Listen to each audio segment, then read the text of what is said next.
Ladies and gentlemen, at this time to honor America, we ask that you please rise and remove your caps for the playing of our national anthem.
Hello everyone and welcome to Horseshoe Indianapolis for this start of closing week. Ladies and gentlemen, it is Monday. There's 3 days left. I can't say that that's the cause for my good mood today, but I am excited for the end. But don't get it twisted, guys. Once I get through Christmas and the first of the year, I honestly can't wait for racing to start. So I'm usually the same way. Yeah, it's usually right about the last couple of weeks. I'm like, man, will this thing ever end? And December 15th, I'm like, man, when is April coming? When is it April? That's exactly how I am. So yes, the closing week is going to be a pretty interesting one to see who ends up on top. We'll talk about that in a little bit, but we do have a 10 race car. We've got 12 tomorrow. Did you see that? Yeah, I brought a sleeping bag and a couple lunches. You'll be ready to go? No, good. And actually, today and then Tuesday and Wednesday, some really good cards to bet on to try to get out of this meet with some money. For sure. We got 10 races today. 1 through 8 are thoroughbred, 9 and 10 are quarter horse. The track is fast, and it is chilly outside. And when I tell you it's chilly, I have been bundled up every morning at 6 o'clock in the morning, breaking up. Ice. I noticed that on social. You know what happened is, just like I said, it was 75 degrees, and it lulled me into this false sense of like, oh, I don't need to get the de-icers out. She wasn't ready. She wasn't ready. That's me. Literally, I had the de-icers in the garage, and I was like, yep, I'm going to put those in, and then boom, it was 20 degrees. Too so late. I'm out here busting up ice. I got my finger all cut up and everything, but, cowgirl probs. Let's send it to Todd, though, for the official. Maybe he'll tell me when this when to get those the those de-icers in. From Indy's streaming news leader, this is a WRTV update. Well, and good Monday. I'm WRTV Storm Team Meteorologist Todd Clausen. Here's the good news. Lots of sunshine at the track throughout the course of the day today. The bad news is still a little chilly, but better than the temperatures this weekend. We'll top off in the low to mid-40s here throughout the afternoon hours. Going forward, as we kind of wrap up the racing season, temperatures go above normal for Tuesday and Wednesday, and then stay above normal with highs near 60 for your Thanksgiving Day.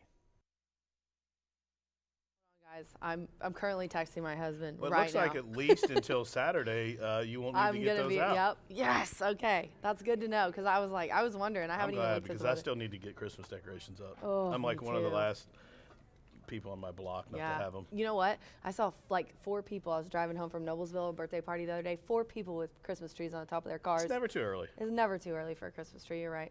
All right, ladies and gentlemen. So we've got a nice 48-degree day, and from the 20s, that ain't bad. Let's talk about what's been going on. Ramos, 7 wins in 3 days. He's gotten hot the last couple of weeks, and looks to be well mounted today to continue that march towards trying to catch Marcelino. I think he's 7 wins off. Yeah, he's got a double, he had a triple and another double, so congratulations to Ramos on a fire week. And then I thought, we haven't really looked at Tiana. Tiana's had a few doubles this meet, but I don't think we've taken a look at them. So I thought, even though she's not in today and she told me she wasn't going to be here, let's throw Tiana some love and look at hers, because they paid very well. Tiana's horses obviously paid pretty well. Yeah, both of them up. She took the second half of the daily double here with Classic Max, and Classic Max done it in style. Went coast to coast with her relation, cousin Rodney, who's the all-time leading rider here up top of Classic Max. Made short workers this field. Was the first time actually beating Open and Company, and with that extra added bonus for being an Indiana bred, got another $30,000. Now Classic Max has earned over $150,000 for Tiana Ruth. Yes, he is honestly really impressive. And he had that mic'd up luck. Even though it was a quick one, we had some technical issues. She did a great job. And she did mic'd up for me 2 times this season, and both times she won.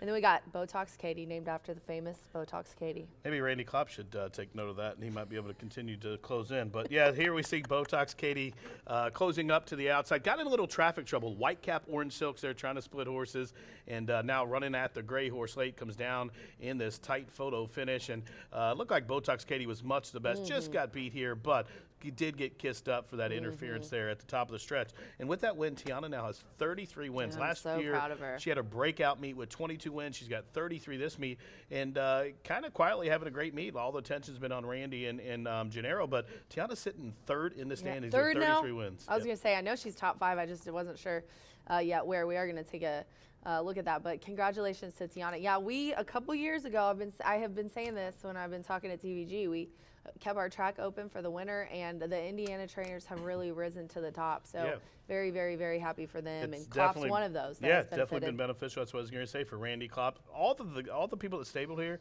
are starting to have meets of their life. Like, Brad Cox and Amos still have good meets, but they're not crushing them anymore in the standings. Randy and Gennaro and people like leveled the playing Ray field. Paquette. Yeah. I mean, he's seriously winning 15 to 20 races a year here. And Tiana, we used to call her Mrs. October, because it took her a while to really start clicking. But now that the place is open all year round, they come into the meet ready in April, ready to fire. Don't have to get training and race. They really, used to start running and stuff in June, but now it's definitely paid dividends for those folks. So it shows you how important it is for horses to be fit, because the Tom Amoses and the Brad Cox, they're bringing horses that have been running other places, and then they're running here, whereas, Indiana trainers. So very, very important for horses to be home and cooled out, Absolutely. As some trainers might say. All right, so with that being said, I want to mention the Straight Fire 6 carryover. It's gotten up there. Yeah, it's over $20,000. I don't know, 6 or 7 day carryover. And even when it's been hit, it's still been paying a couple $1,000. So it's definitely worth playing. 20-cent base bet. It starts in race number 3, the Straight Fire 6. And you want to get involved today. Maybe you can take 2 different stands at it. The open a couple legs, you could go short and spread and try to, maybe take a stand to single. I think the 3rd race, you could, a lot of people are going to be singling Randy Klopp's horse, who's on a 5 or 6 race winning streak, I think, Silver Moon Road. But, you could take him and get prices along the way and still get rewarded, or you try to beat him, and then you're probably one of the only few with a live ticket. But nonetheless, over $20,000, and I'm going to be in action. Yep, you've been making tickets and trying to take that bad boy down. All right, let's look at the standings. We've updated you on the trainer. It's a little different to do the quarter horse this early, as a lot of the quarter horse people don't get there later. But I know we do have fans that tune in all day that end up betting on the last quarter horse races. So we're going to talk about that. So we've got the trainers. This is quarter horse, jockey, and trainer standings. And look, I like how, if you notice, my guy, Aaron, he does some really creative stuff if you pay attention. I like how everyone's name, and then it's like Randy Smith. It's like Well, it should be. I mean, I know, it's look what he's ridiculous. done. I mean, it almost looks like a typo. He's so No, I many in like front, 42 in front. But, you know, Randy has, since 2014, won the first meet, 2014, he tied with Raper. But since then, Yeah. he's ran off and hid. And this year, 76 wins has to be a record. Now he's at, I think about 2.3 million in Yep. purses. He's crushing and it. just absolutely crushing it. And Juan Marquez not doing bad himself. Yeah, he passed his own record a while ago, so he's got more than 2.3 million, 76 wins, new records for a single season stat for quarter horse trainers. Thanks to Tammy Knox for keeping us up to date in all of these statistics. And Juan Marquez at 51, he's almost half above, double what Rolando Pena has, so pays to ride for Randy Smith. But no, I think that's very, Aaron said don't give me trouble. No, seriously, that was a good little note to make, Aaron, because he has a very nice lead. And then for the thoroughbred standings, this is the one that's going to give me a headache on Wednesday, but we'll see what happens. Yeah, not Jimmy as Mack's close. going to help me count, he said. Yeah, I'll be your He's got my back. abacus or whatever you want. Yeah, but for yeah, sure. no, it's a lot closer, and you know, Gennaro's just got that 1-win lead. Randy Klopp does have a few entered the next couple days, as does Gennaro. Both of them, you know, with some droppers in. It looks like they're trying to take an edge. And Gennaro is a multiple training champion here. Randy won last year. They're only 1 win apart. Now the jockey standings, you know, 7 wins. It may seem like a lot to some people, but it's not. That's just a couple good days. As we spoke earlier, that Ramos has had 7 wins in 3 days. You know, he replicates that, and Marcelino strikes out. You know, Exactly. he's right there. So, but you know, all in all, there's a lot of trainers having really good meetings, and you know, with that, there's you know, several that's over the $1 million mark, and right now I think, you know, we spoke on Randy Smith. He's at 2.3 million, but in the trainer standings, there's 3 of them over $1 million, and they have eclipsed the original record. I think was 1.54 million set by Amos in 2013, and now Gennaro's sitting at 1.8 and Randy at 1.6 million dollars. Yeah, so That's nice. a lot of cheddar. Indiana purses pay. It pays to be a part of the Indiana bred program for sure, so take note of that, guys. We do want to remind you that we'll be on Fox Sports tomorrow, so for the remainder of the meet, just a couple weeks ago we did change our post times from 2:30 on Wednesdays to 2:10. I want you guys to make note of that. So today's the last day for 2:30. 2:30. Yep, we're going to be racing 2:10 tomorrow and Get up Thursday. a little earlier tomorrow. Yeah, oh, love that.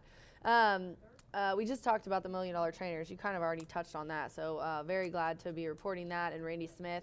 I do want to remind you guys, because we only have a couple more days of the meet, we are going to have the NHC qualifier on December 3rd here. So if you're looking for a nice spot to land to get into that final, here's a good place. Yeah, this is a really good spot. If you haven't qualified and looking to get in, here's one that you're not going to find anywhere. Free, it's free to play, and the top 3 finishers share in that prize money.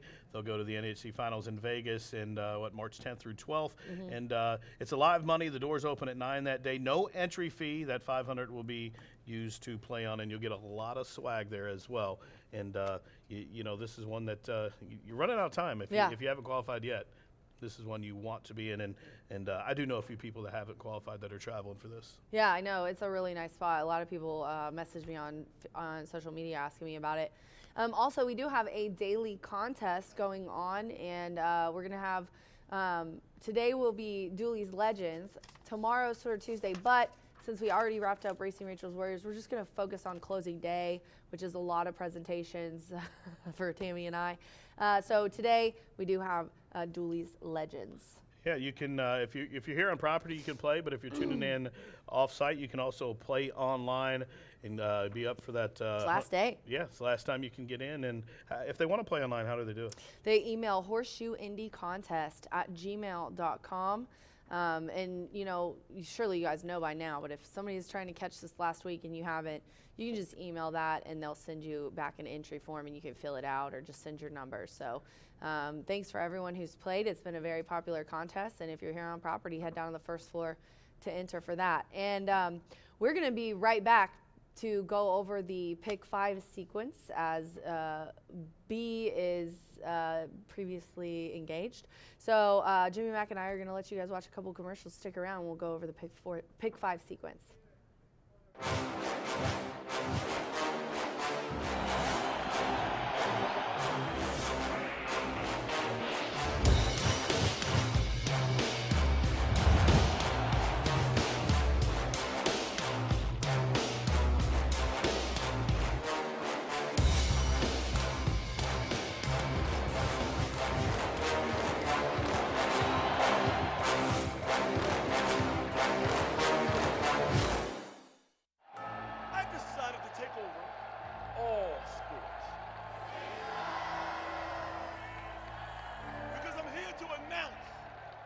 launching of my Caesars.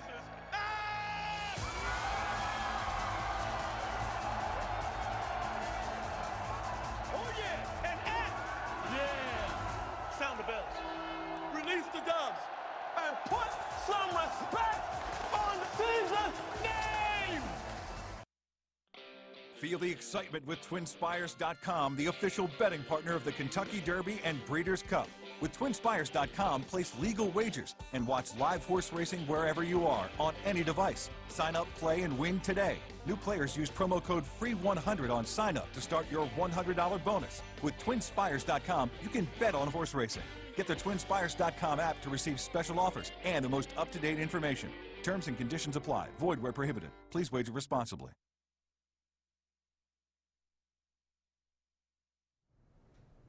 All right, we're going to go over races 4 through 8. Even though we do have a 10 race card, the pick 5 is on the last 5 thoroughbred races. So race 4 here, we're just going to go over the sequence, let you guys know about the changes. There's not too many today, and maybe our thoughts on each race.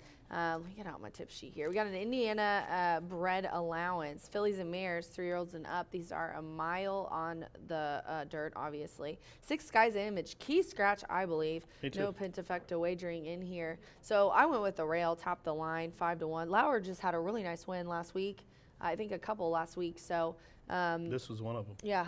So this one's turning around, which, you know, that is a good note to make.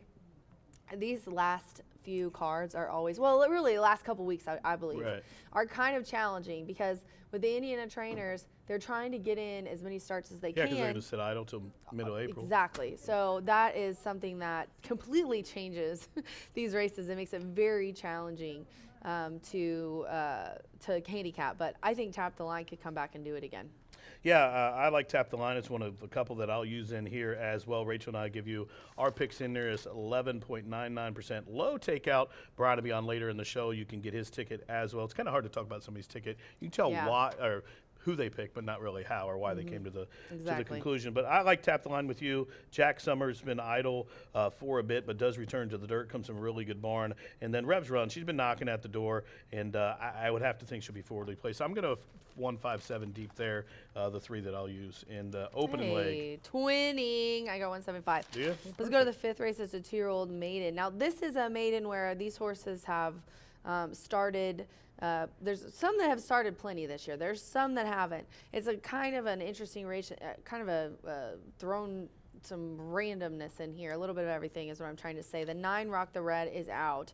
I really think that this race, I've got 8, 6, 5 here. I kind of went with the top 3 because they just seem like kind of obvious to me, I guess. Yeah, definitely. If you reading off my program? I know, right? I have 865 too. Yeah. With the 8 Mariachi Justice being the obvious horse, it'd probably be a single on a lot of people's tickets. First 2 starts of life. First start of life, in fact, debuted against open breds and was a respectable second place finish, and then came back and was second against Sires. Tried a stake event and was in behind Good Forever, but you know, coming back to a sired maiden race, gets an equipment change today. The blinkers are on, should be forward, and get Sippy's go-to rider Manny Esquivel. Sippy is another trainer closing in on that $1 million mark as well. But yeah, 8, 6, and 5, and then maybe watch the tote board or you know, check out the paddock on the first time starter for Randy Matthews in there. That's one I'm interested to see. Yeah, get a visual.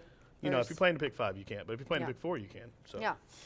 Race 6, 3-year-old and up, claiming for 12.5, 6 furlongs. I went 8.71 in here. I would say on my, if I was putting a ticket together, I'd put I Want to Be Perfect in there, maybe for a little bit of a long shot. Rodney Prescott aboard for breeder owner trainer Tracy Wisner. I think the inside is good when you're going short. I think this one's had some tough horses in, has early speed that I think will benefit, and also caught the slop last time.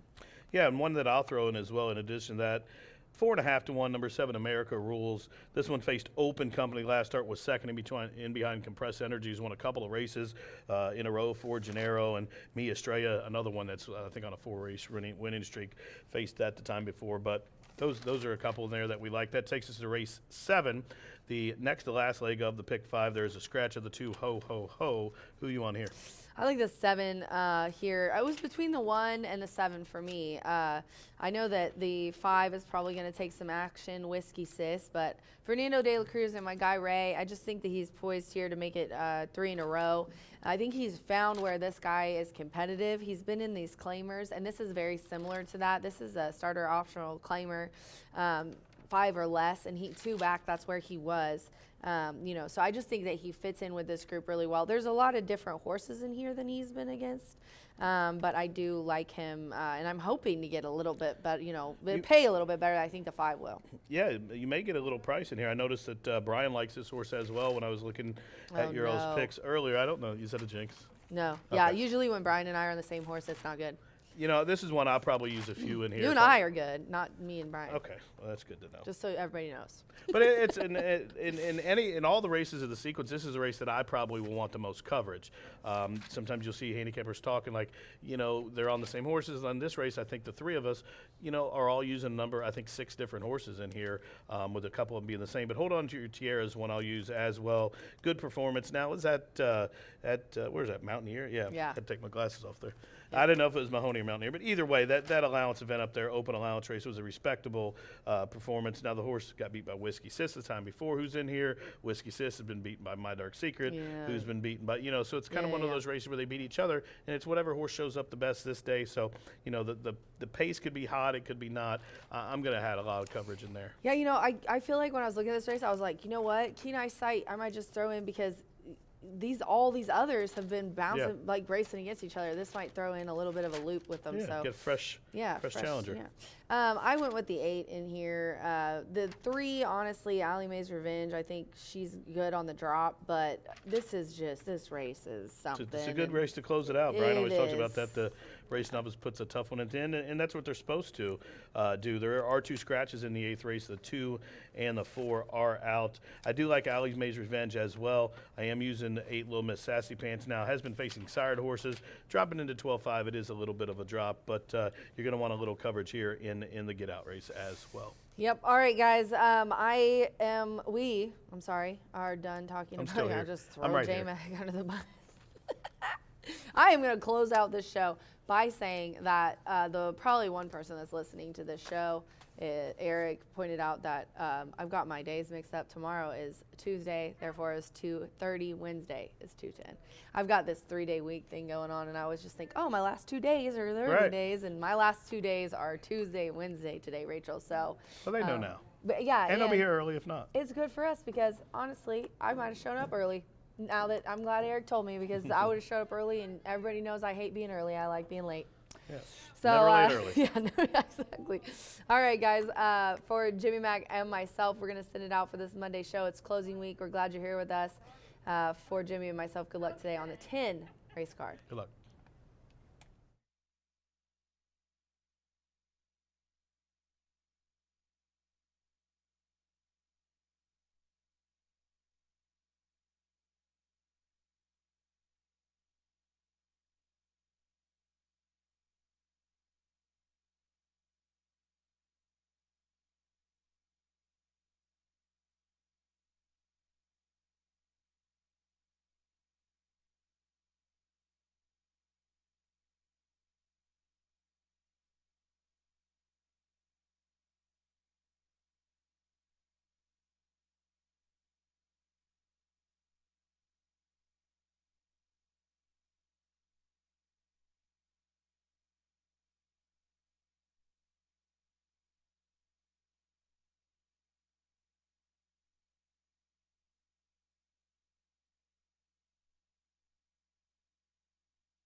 Good afternoon, everyone, from the broadcast booth. I'm Jimmy McNerney, and thank you for tuning in and coming out for this wonderful Monday at 10 race card as we kick off the final 3 days of live racing for this 2022 racing season here at Horseshoe Indianapolis. Temperatures expected to reach the upper 40 degrees throughout the racing program with 11 minutes to post. At this time, I ask that you take out your racing programs, and we will go over today's late program changes. Race 1 to kick off the show over this fast main surface. There are a couple of scratches to start that early pick 4. In the opener, number 3, Eulalia is out, and also scratch number 7, Bickermans. First race from Horseshoe Indy, scratch numbers 3 and 7. Second race to start, another double in pick 3. There are no changes in race 2. Now, race number 3, it starts at 20-cent Straight Fire 6. There are no changes. Just want to remind you that the Straight Fire 6 starts there in the third race. 20-cent base bet, races 3 through 8. Sizable carryover, $20,000 plus there to start the Straight Fire 6. Now, the next change we will come in race number 4. A couple of changes in the fourth that does start that 11.99% low takeout pick 5. And in that fourth race, number 3, Sharp Life, has a change of jockey to Sammy Bermudez. Scratch number 6, Sky's Image. With that scratch, that takes it down to 6-0. The Pentafecta has been canceled there in race number 4. Onward to the fifth, that starts the late pick 4. Take out number 9, Rock the Red. Number 9, Rock the Red, scratched from the fifth. In the sixth race, there are no changes. Race number 7. Scratch number 2, Ho, Ho, Ho, Ho. Number 2, Ho, Ho, Ho, Ho, is out of the 7th. 8th is the final thoroughbred race of the afternoon. It starts the final pick 3. Scratch number 2, Lantana Justice. And scratch number 4, Surly. Numbers 2 and 4 scratch from the 8th race. 9th race, we kick off quarter horse action with that allowance event. In race number 9, bunch of overweights. The 1 is 5, the 2 is 4. The 5 is 2, the 6 is 2, the 7 is 3, the 9 is 2, the 10 is 5, and scratch both also eligibles, the 11 and 12. 11 and 12 scratched from the 9th. 10th and final for this magnificent Monday from Shelbyville. In the 10th race to start the overweights, number 1 will add 2, the 2 plus 7, the 3 plus 7, the 4 plus 7. The 5 will add 4 pounds of overweight. The 6 will do the same. The 7 is 2 over, as is the 8. Now, number 9, Vegas Modelo, that rider 7 over. And number 10, He's a Royal Wagon, the rider 4 over. And in the 10th and final, again, scratch all the alsos, 11 and 12. The 11 and 12 are out.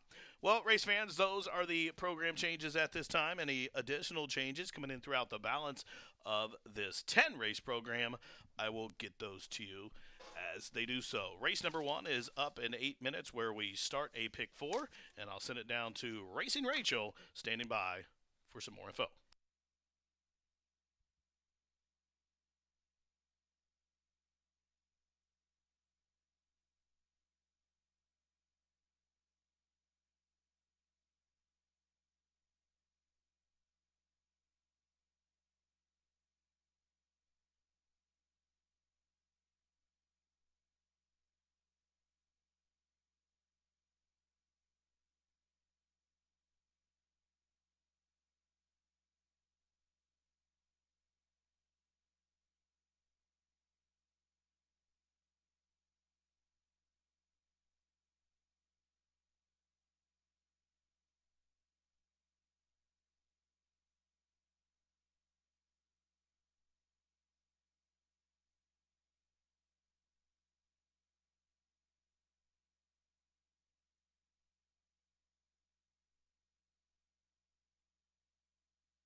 Up on the track for the first of 10 here at Horseshoe Indianapolis. Race number 1, we do have a couple of changes. Number 3, Eulalia has been scratched. Also, take a number 7, Bickerman. She's been scratched as well.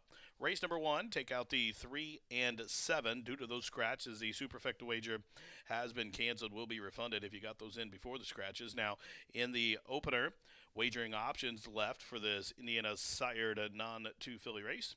Our win play show, exacta try, starting leg of a double, starting leg of the pick 3, and starts the early pick 4.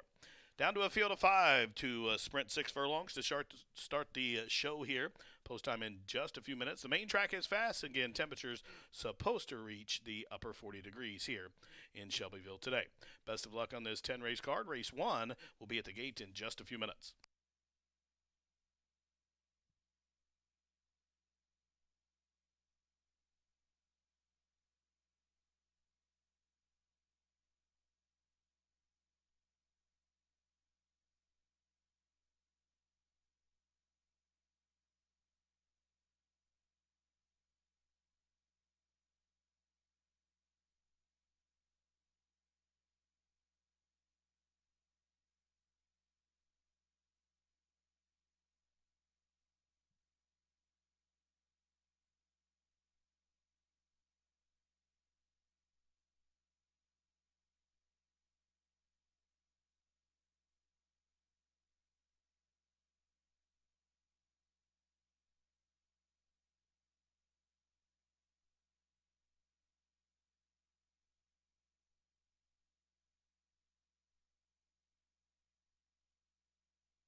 The fillies and mares have turned. They are approaching the starting gate. Less than a minute for race number 1 from Horseshoe Indy. First of 10 have turned. They're approaching the starting gate. Field of 5 to sprint 6 furlongs to start the early double. Start the first of several pick 3s, and also starts the first of 2 pick 4s. Now the early pick 4 starts here. They are approaching the gate. Less than a minute.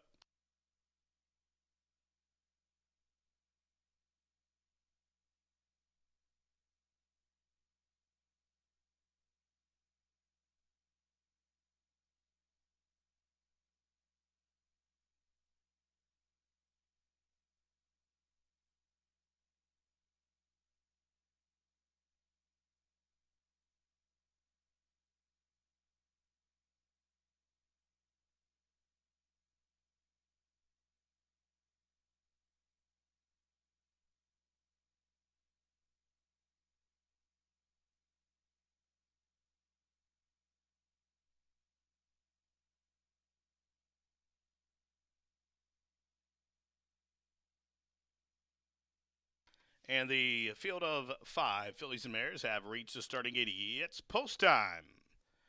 Kick off the final week of live racing here at Horseshoe Indy, loading in the first of 10 today. Again, 12 live races tomorrow here at 2:30 first post.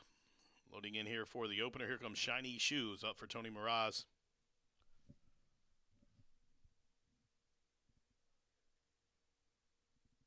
Karima, fresh off that maiden score a week ago today, moving in. And Hoosier Premium to the outside. They're at the post, and they are racing at Horseshoe Indianapolis, and Karima was quick into stride. Little account, she's much closer to the pace today, and right alongside, it is quite whimsical as they head up the backside. 3 deep comes Hoosier Premium away in the 4th position, only a length and a half off those leaders, and Shiny Shoes will have to do it from the back. She is 5th and trailing with 5 lengths to make up as they charge up the backside. Half mile to go, and up top from the inside, it is quite whimsical. To the outside is Karima. Hoosier Premium racing in 3rd, about a length and a half off those leaders. Shiny Shoes just to put Little Account in the 5th and trailing position. Rounding the turn, midpoint through the turn, the quarter was 22 and 4. And up top, quite whimsical, shows the way. Up on the outside, Hoosier Premium moves a closer second. Up the inside, Karima still 3rd. Another 4 back to Shiny Shoes, and a long way last is Little Account to the top of the home stretch with 3/16 to go. Half mile, 46 and 2, and a turn on down for the money. And quite whimsical, shaken up on a tenuous lead. Hoosier Premium is on the attack to the outside. Karima, she's back into 3rd. They're inside the final 16th. Hoosier Premium has gained the upper hand, and Hoosier Premium drawing away to win here. Hoosier Premium's going to win going away. Quite Whimsical is going to be 2nd. Karima 3rd, but no doubt about the winner. Hoosier Premium gets it done here in 113 flat.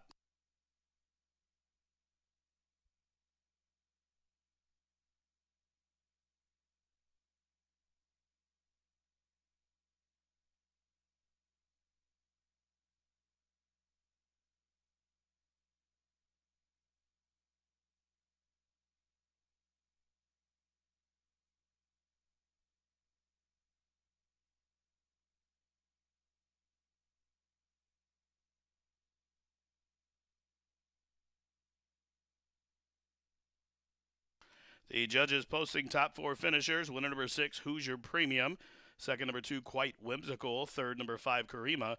And 4th, number 1, Little Account. 6-2-5-1. 6-2-5-1 unofficially. 6-5 to kick off the show here. 6-2-5-1.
6251 now official. Race number 1 from Horseshoe Indy official 6251.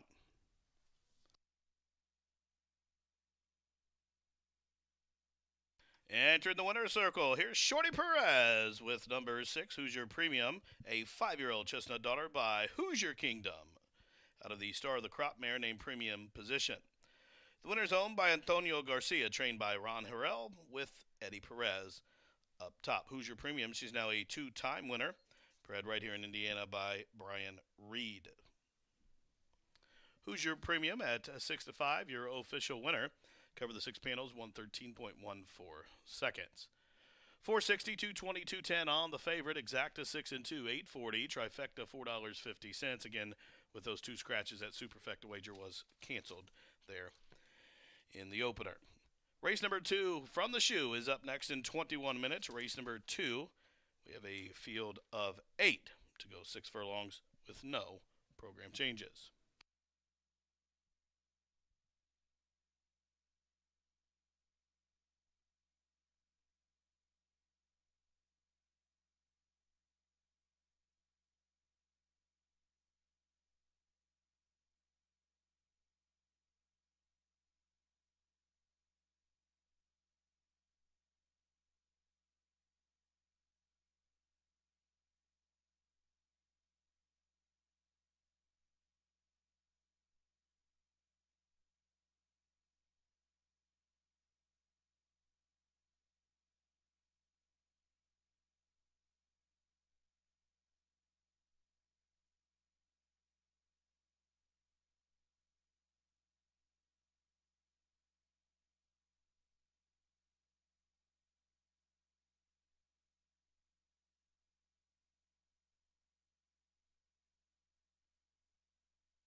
They're at the post, and they are racing at Horseshoe Indianapolis, and Karima was quick into stride. Little account, she's much closer to the pace today, and right alongside, it is quite whimsical as they head up the backside. 3 deep comes Hoosier Premium away in the 4th position, only a length and a half off those leaders, and Shiny Shoes will have to do it from the back. She is 5th and trailing with 5 lengths to make up as they charge up the backside.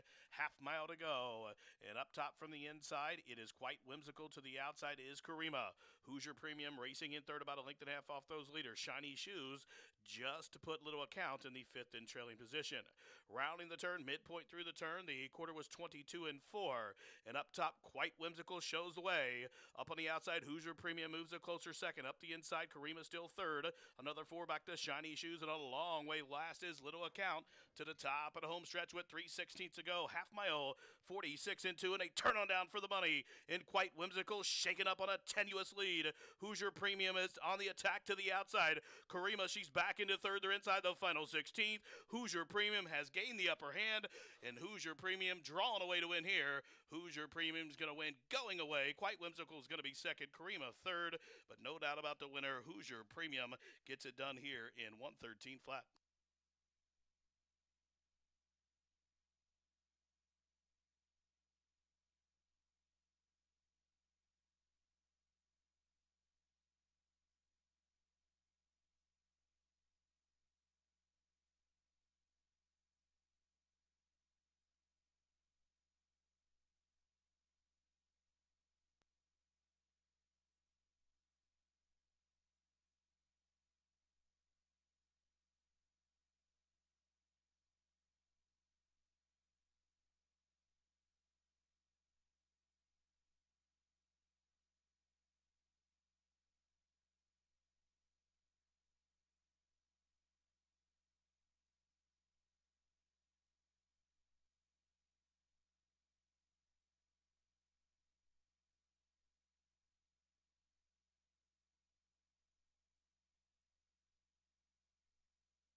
It's the nature of all Caesars to rule the world, which means Caesars rule the world of sports, which means Caesars rule the world of sports books. Ergo, Caesars rule the world of sports book apps. Those are the rules.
Eleven minutes to post for race number 2 here at Horseshoe Indianapolis. The favorite obliges in the opener for Ron Harrell and Eddie Perez. Now, race number 2, we do have a couple short price horses here, and this is a really good betting race to start another rolling pick 3. An Indiana bred open $5,000 claimer to go 6 furlongs. And this race on paper is probably the toughest Indiana bred at nickel I've ever seen. And, I've been, I think, Indiana racing 23 or 24 years now. They don't get much tougher than this for this kind of claim and tag. And, right now, 8-5 on the board, Mr. Manning. I'm going to use him, but I'll talk about a horse I'm going to try to beat him with first, number 5, just for value reasons. I like Tougher the Tough better. Tougher Than Tough is currently 7-1. That's number 5 here, coming from the barn of Gennaro Garcia.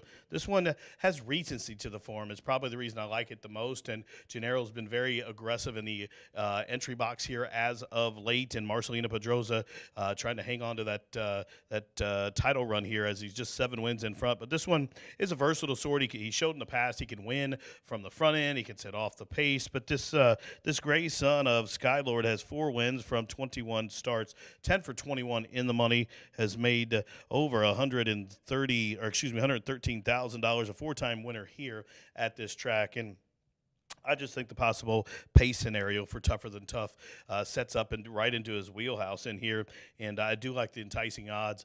now down to 6-1. But looking at the wheel pace, he's going to stay up there. He's going to be much better than that 2-1 morning line that shows. He's being ignored in the wheel pace and in the win pool right now. And Gennaro Garcia in the Indiana bred race with a horse that just crushed at a much tougher level, I'm going to use him. I know it was a lifetime conditional race for non-4, but it was a pretty decent race. So I'm going to take a shot and use him over top a couple horses that are dropping out of the sky in here. One of those being number 2, Mr. Manning. Now, when you think of Indiana bred sprinters, and you think of some of the best sprinters, of course, as of late, Nobody Listens comes to mind.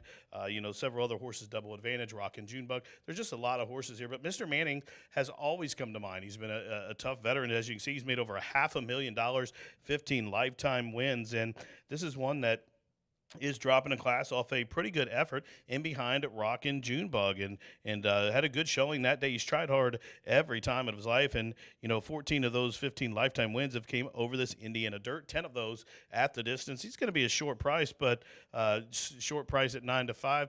But 560 in the win column on a horse that's all he's done in his lifetime is show up. And, going back to when Barb McBride started this horse out for Danny Bell, he's always had talent. And then I think she trained the horse for Amy and John for a while, changed hands to Kim Hammond just a couple of years ago when claimed from the Gleishaw barn. But Mr. Manning shows up every time, old hard knocker, and I'm going to use him second here at 4-5. Now, speaking of a dropper, number 8, Da Nang, is dropping in class, and I'm sure nobody was more surprised than Randy Klopp when he picked up the overnight to see horses like Sacred to Sky, Tougher Than Tough, and Mr. Manning in for the 5. He probably thought he was aggressively entering as he's chasing the title as well. But Da Nang is one that has shown up recent, too, has recency to his form, exits a third-place finish, beating 4 lengths in the same races Mr. Manning came out of. Time before was second, just beaten to Rockin' All Night, a Gary Patrick repeated to meet winner. Now, this one's a 5-time winner, 3-1 on the board. Joe Ramos, he's been red hot as of late, 7 wins in the last 3 racing days. And of all the horses in the paddock that I've been able to watch go across the screen, Da Nang stands out to me. He's been alert with his ears up, hasn't been, overly active in there, doesn't seem to have any sweat going on, just kind of calm and collected. But he is full of himself there, as you see, with his neck bowed, just strutting around. He knows it's game time, and in just about 7 minutes, we'll find out who's the best of the best here in this open $5,000 Indiana bred race. I'm going to go 5-8. It starts another pick 3 as well. 7 minutes. Good luck.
up on the track for race number 2 from Horseshoe Indianapolis. Indiana bred open $5,000 claimer to sprint 6 furlongs, a field of 8 to go postward. Win, place, show, exacta, trifecta, superfecta.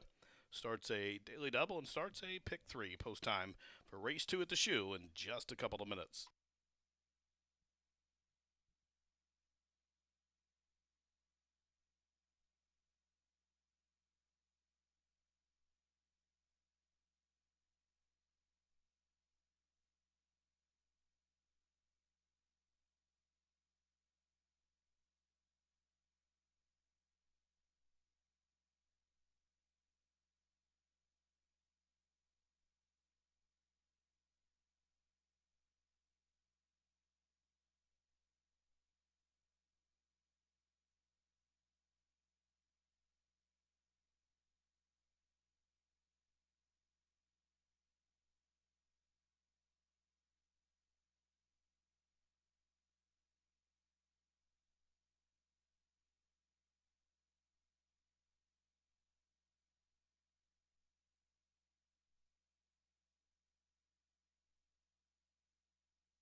With that wonderful drone view, you can see that the horses have reached the starting gate. They're loading in here for race 2 at the shoe. Field of 8 open, 5 Indiana breds to sprint 6 furlongs. 7-5 on Mr. Manning, 2-1 on Denang. Tougher than tough, 3-1 on loading. In goes Mr. Manning, the $500,000 winner, into line.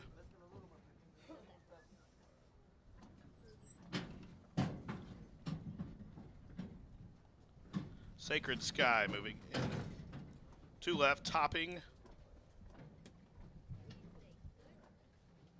And Denang are at the post. They are racing. Slow start for Denang, also quick into stride, though. There goes Sacred Sky, and Sacred Sky up to the front. There goes Metallic Man, and Mr. Manning is close up, too, to his outside touch of Chili Pepper away 4th. Then the gray Tougher Than Tough is 5th, about 3 in front of Topping, who came away racing 6th. Blue Moon Justice is 7th, and Denang is 8th, while way out wide, deep on the course, as they approach the far turn run. Metallic Man shows the way by just 3 parts of a length. Sacred Sky on the attack to the outside with 3 furlongs to go. Then a separation of a length and a half. Mr. Manning, the 15-time winner, is 3rd. Deep on the course. Here comes Tougher Than Tough. Moves a closer 4th. Up the inside. Topping is next as they continue to race around the turn with a quarter to go. And they're still chasing Metallic Man.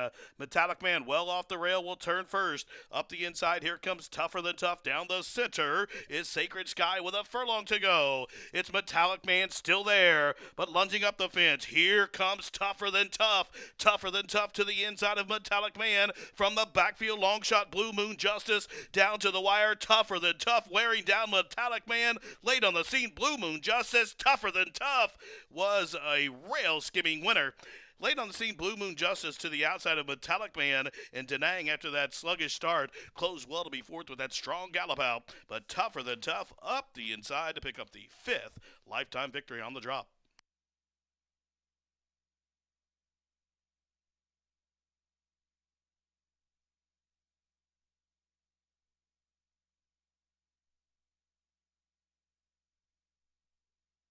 Judges have posted number 5, Tougher Than Tough, as the race winner. They've called for a photo for the place spot, 5, and a photo finish.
Results of the photograph show number 6, Blue Moon Justice, to be 2nd, 3rd, number 1, pace-setting Metallic Man, and 4th goes 8, Denang. 5, 6, 1, 8.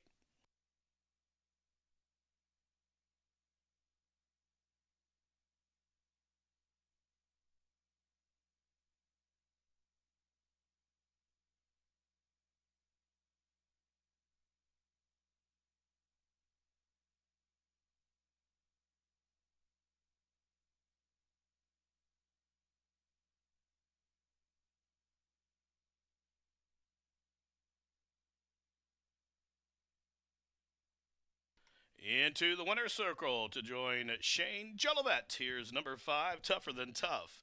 A 5-year-old gray-road gelded son by Skylord out of the Unbridled Energy mare named Icy Energy. The winner's owned in partnership by Bruce Murphy and Southwest Racing Stables Incorporated. Genaro Garcia, the winning trainer, and Marcelino Petrosa Jr., the winning jockey. Tougher Than Tough, the 5-time winner, bred in Indiana by Anthony Matthias, now tougher than tough, closing up the rail to win, covered the 6 furlongs in a time of 112.03 seconds. With that victory, Mr. Garcia now holds a 2-win lead over Randy Klopp in the trainer race, and Marcelino Pedroza with win 105, win number 105 at the meet, now with a 8-win advantage. 105 to Ramos's 97, as the second race has been declared official. Race 2 official, tougher than tough up the inside at 7-2, comes back 980. $5 in the middle and $3.80 to show. The 5-6 exacta $2 one, $81. Trifecta was nice, a 50-cent variety, $279.10. The double 6-5, first double of the day, $24.20. And the superfecta 5-6-1-8 for a 10-cent investment, $95.88. The third race is up next. There are no program changes. However, I'd like to remind you that the third race does start the 20-cent Straight Fire 6. Sizable carryover in this pick 6 of over $20,000. To be at the gate in just about 21 minutes.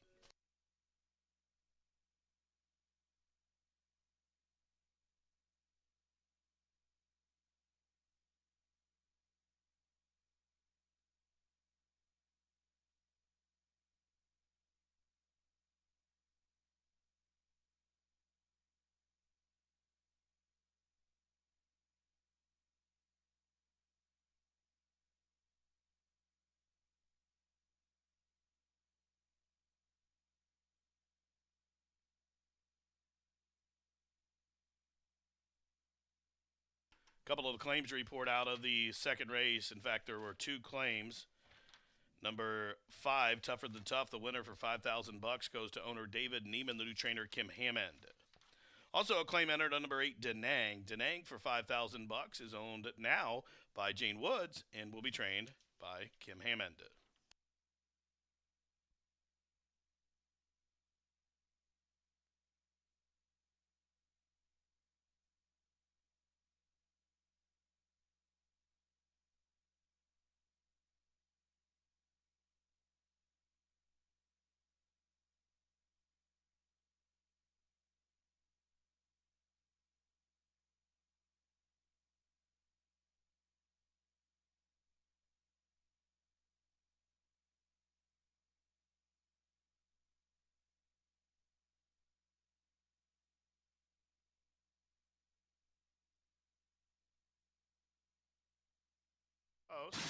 They are racing. Slow start for Denang. Also quick into stride, though. There goes Sacred Sky. And Sacred Sky up to the front. There goes Metallic Man, and Mr. Manning is close up, too. To his outside touch of Chili Pepper away 4th. Then the great Tougher Than Tough is 5th, about 3 in front of Topping, who came away racing 6th. Blue Moon Justice is 7th, and Denang is 8th, while way out wide, deep on the course as they approach the far turn run. Metallic Man shows the way by just 3 parts of a length. Sacred Sky on the attack to the outside with 3 furlongs to go. Then a separation of a length and a half. Mr. Manning, the 15-time winner, is 3rd. Deep on the course. Here comes Tougher Than Tough. Moves a closer 4th. Up the inside. Topping is next as they continue to race around the turn with a quarter to go. And they're still chasing Metallic Man. Metallic Man well off the rail will turn first. Up the inside. Here comes Tougher Than Tough. Down the center is Sacred Sky with a furlong to go. It's Metallic Man still there, but lunging up the fence. Here comes Tougher Than Tough. Tougher Than Tough to the inside of Metallic Man. From the backfield, long shot Blue Moon Justice down to the wire. Tougher Than Tough wearing down Metallic Man. Late on the scene, Blue Moon Justice. Tougher Than Tough was a rail skimming winner. Late on the scene, Blue Moon Justice to the outside of Metallic Man.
Feel the excitement with TwinSpires.com, the official betting partner of the Kentucky Derby and Breeders' Cup.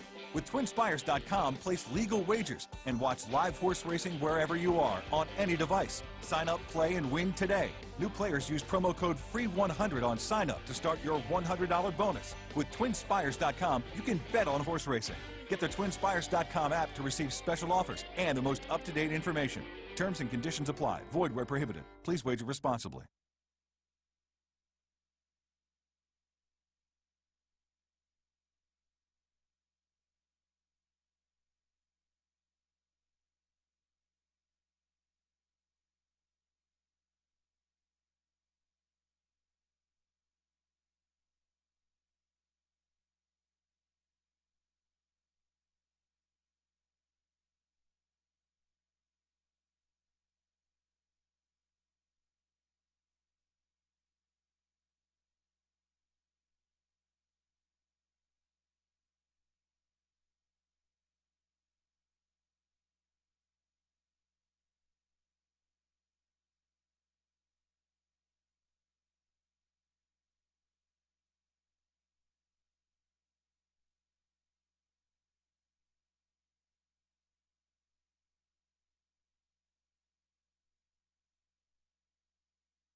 "11 minutes to the third race here at Horseshoe Indianapolis, and we have a starter allowance. I'm surprised anyone wanted to enter against Klopp here today, but 3-year-old up starter allowance, 6 furlongs on the dirt. There's a $20,000 carryover in the pick 6 and 6-horse field. Silver Moon Road's Race to Lose.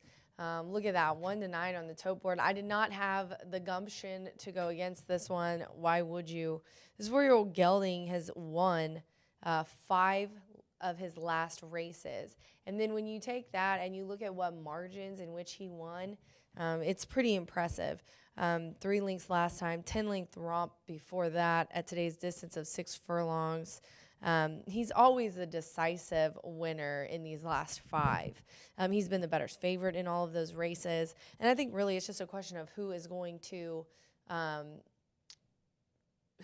round out your exacta and trifecta. And I think it's going to go, this is a very similar situation that has been in races past. Double Advantage, who also is trained by Klopp the 6, is in this race. This one, honestly, could go the same as it did last time. He's been second or third to Silver Moon Road quite a few times. So I've got him on top. And then I'm going to round it out with the 6, my exacta, Ramos, aboard for Klopp. Sammy is riding and has ridden the 5 the last 5 times. And Ramos has also ridden the 6 the last 5 times. And he's really got nothing to slouch at because he's also finished in the money the last 4. Win, a second to Silver Moon Road. So I kind of got a race that it's pretty easy to handicap this one. You know, this would be a really good race to teach people how to handicap or just to read a program. I just thought of that. I'm going to save this program for my Wagering 101 racing tutorials for groups this winter. But I think it's going to go the same. I think Klopp's going to go 1-2. I'm pretty sure I had it 1-2 last time. And then I'm going to round it out the 1, Boot Daddy Justice. I can't wait for the Itoba Banquet this year so that the Justice Breds can win a bunch of awards because they really, really, really are nice. Anything with Justice in it in Indiana is a safe bet. A 3-year-old gelding by Lantana Mob. And anything trained by George Leonard is a safe bet. He's an excellent horseman. And anything ridden by Deshaun Parker is a good bet. So just a whole lot that I love about this horse. Also was claimed last time, going a route of ground and won. But look at all those wins at 6 furlongs. This is a very versatile guy. I think he's going to like being in here. And he's also won the last 4 of his races in a row. Actually, he's been off the board once in 6. So this is a very, very interesting race. A lot of these have been going up against each other a lot. Double Advantage has ran against Boot Daddy Justice. So 5-6-1 for me here in the 3rd race, and really that trifecta makes sense all day long. But 1-9 on the 5, my top selection, Silver Moon Road. Good luck.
On the track for the 3rd race, starter allowance here for race number 3 has a field of 6 with no program changes. They'll go 6 furlongs on a fast main surface for a purse of $16,500. Wagering options, win, play, show, exacta, tries, super. Starts a double, starts a pick 3, and it starts the straight fire 6. 20-cent jackpot pick 6 style wager on races 3 through 8 with a carryover of better than $20,000. Post time in just a few minutes.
Ladies and gentlemen, we have a late scratch here in the third race. Late scratch in the third race here at Horseshoe Indianapolis. Number 3, Cut Glass, has been scratched. Once again, on the advice of the track vet, number 3, Cut Glass, has been scratched. All straight wagers refunded on Cut Glass. As far as the daily double ending here, there will be a consolation. The multi-leg race wagers get the final favorite, but consolations in the double, straight wagers refunded. Still time to make exchanges or changes to your tickets concerning race number 3 and that jackpot pick 6, a 20-cent straight fire 6, which kicks off here with a $20,000 carryover. Number 3, Cut Glass, is now scratched.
The horses are approaching the starting gate down to a field of 5 to start the jackpot pick 6. This starter allowance field approaching the starting gate, less than a minute to get them in.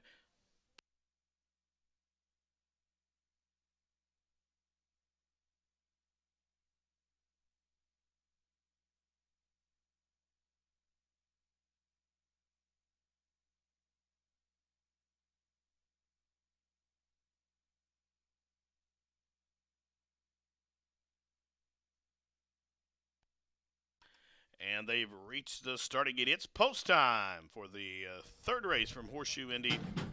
Boot Daddy Justice coming up first. First off the claim here for Walsh and Leonard. El Bohemio goes in. Apache. For Michelle Elliott moving in. Yellow Cap up next. Silver Moon Road. Silver Moon Road 2-5. That 5-race win streak. Online. Silver Moon Road now 1-5. Up and in, waiting on stablemate Double Advantage. The Indiana bred to the outside with Ramos for Roger Spees and Randy. Field of 5 are set for a start. They're at the post. And they are racing. The favorite, Silver Moon Road, jumped well. Also flashing speed from between horses, Apache, and up the inside, Boot Daddy Justice away in good order. Double Advantage, the other Clop came away racing in the 4th position as they charge up the backside, now advancing up to the outside into 3rd as Apache has been relegated to 2nd last and El Bohemio can't see them all. Half mile to go for Silver Moon Road, who shows him up the backside. The 8-time winner has a lead of a length and a half. Now stablemate Double Advantage moves a closer 2nd. Down the inside, Boot Daddy Justice is 3rd, still 2 back to Apache, and El Bohemio is at the back of the pack, single file, and they spread out about 10 lengths in behind Silver Moon Road, who has a quarter to go. The first quarter up on the board, 22-1. And Silver Moon Road to the top of the home stretch, and he'll turn them on down about 4 to the good. Boot Daddy Justice up the inside for a second. Double advantage to the outside. They're outside the furlong grounds. In Silver Moon Road, now giving a couple shoulder tap urges, but he's in front by about 4. Double advantage is going to tighten up Boot Daddy Justice there in the final 16th. It is Silver Moon Road and Silver Moon Road and Sammy in victory pose. Silver Moon Road now 6 straight, 9 in his career from 19 starts. It was a Klopp Exacta as double advantage was second. Then it was Apache and Boot Daddy Justice. 109-3 for Silver Moon Road, who was never in doubt.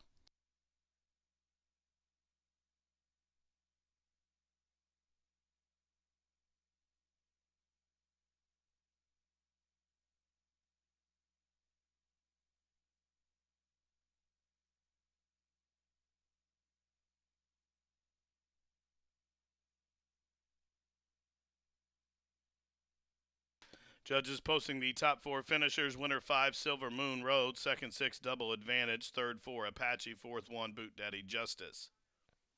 5, 6, 4, 1.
And race 3 goes 5, 6, 4, 1 official.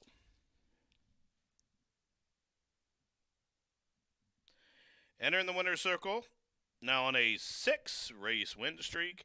Here's number 5, Silver Moon Road, a 4-year-old dark bear brown gelded son by Secret Circle out of the Looking at Lucky mare named Silver at Midnight. The winner's owned by Austin Nix, trained by Randy Klopp, and Sammy Bermudez, the winning jockey. For Silver Moon Road, this is the 9th lifetime victory from 19 starts. And now, again, 6 straight here, wire-to-wire convincing victories. This time, he covered the 6 panels, 109.63 seconds under a lock. Silver Moon Road, bred in Kentucky by Mike Pegram.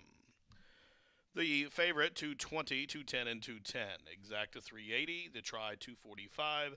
The double was a pair of 5s, 1920. Don't forget the late scratch of the 3 cut glass forces a consolation double of $12.20. The pick 3, $8.95. Looks like the dime super, 73 cents. Up next, the 4th race in 21 minutes. It starts at 11.99%. Low takeout, 50-cent pick 5. Couple of changes in the 4th. Number 3, Sharp Life, ridden by Sammy Bermudez. Scratch number 6, Sky's Image. Take out the Pent Defector with the scratch of the 6, Sky's Image. Wagering options left. Win, play, show, exacta, try. Super Daily Double starts at pick 3. And again, it starts at 50 cents. Pick 5 in 20 minutes.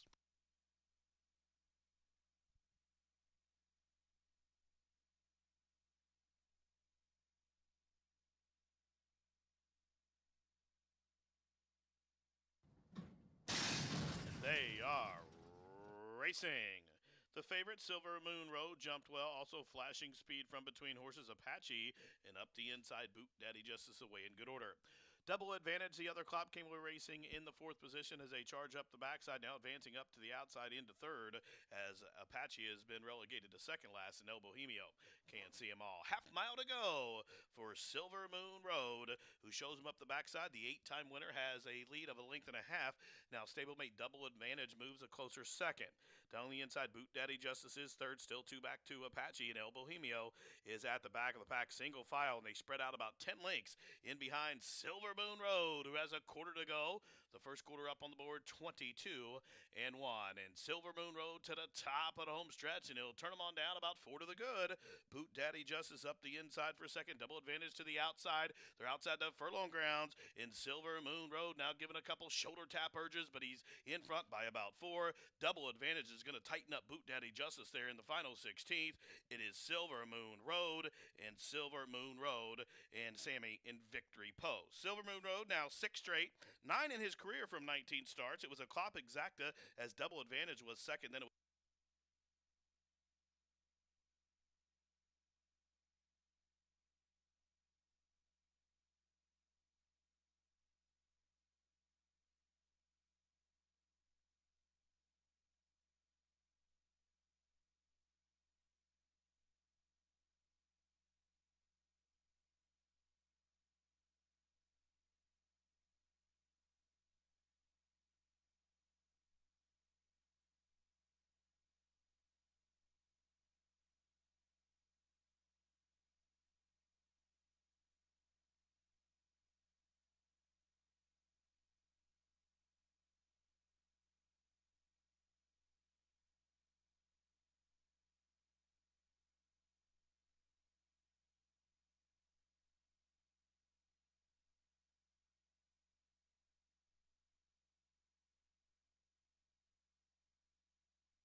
couple of jockey changes being announced for the first time, as Fernando de la Cruz has taken off the balance of the card, again off all remaining mounts. The first change in race 6. Race number 6, Prime and Proper, change of jockey now to Joshua Morales.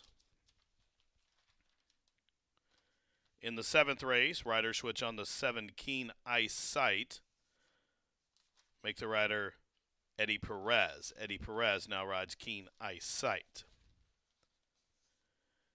Then in the 8th race, the jockey now for number 6, Lizzie Said No. Make the rider Joe Ramos.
Racing Rachel here to tell you about our turf sponsor, Exmark Mowers.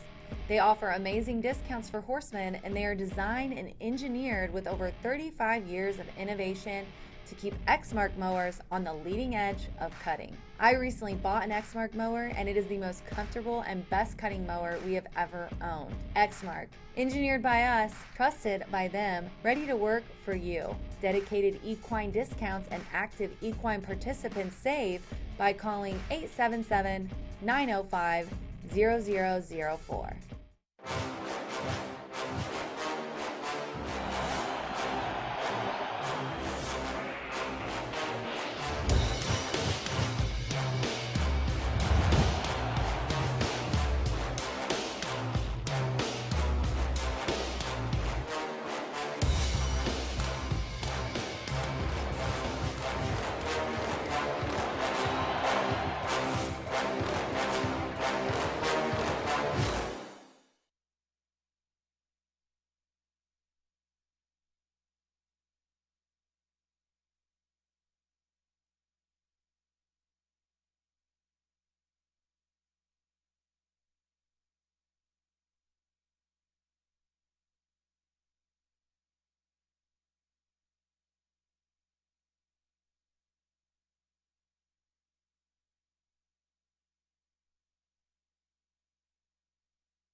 Silver Moon Road continues to get paycheck after paycheck with a very impressive win, number 6 in the final week of racing at Silver Moon Road.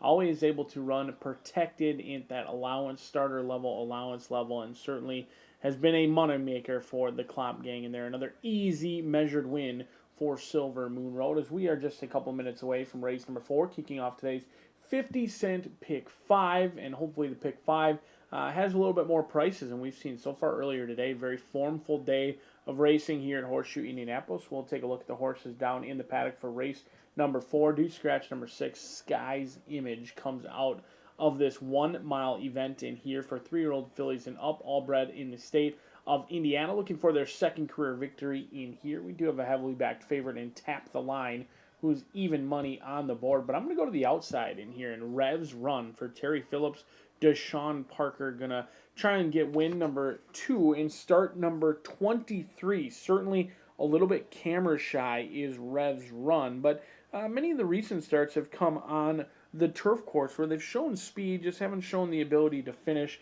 I thought they ran willingly last time out on the dirt on August 24th. They were entered in a main track race where they went right to the lead, cleared off, and stayed on okay, but they couldn't go with the winner. Dash of Simplicity that day. I like the controlling pace in here. Certainly don't love the 1 for 22 mark by any means, and that lone victory did come on the turf course, but I like the speed this 4-year-old filly has shown, and I think she's going to take a little bit of action. She's 5-2 right now, but going to take a little bit more action for Rev's Run, but I do think Jack Summer, strictly the horse to beat in here. 1 for 6, lightly raced. We talked about Rev's Run. Initially, that was the horse I have in second at 1 for 22, but Jack Summer is the horse I do have on top for Bob Sturgeon. Farron Peterson, it's her lone mount of the day, and she's been aboard this 3-year-old filly by Jack Milton each and every time.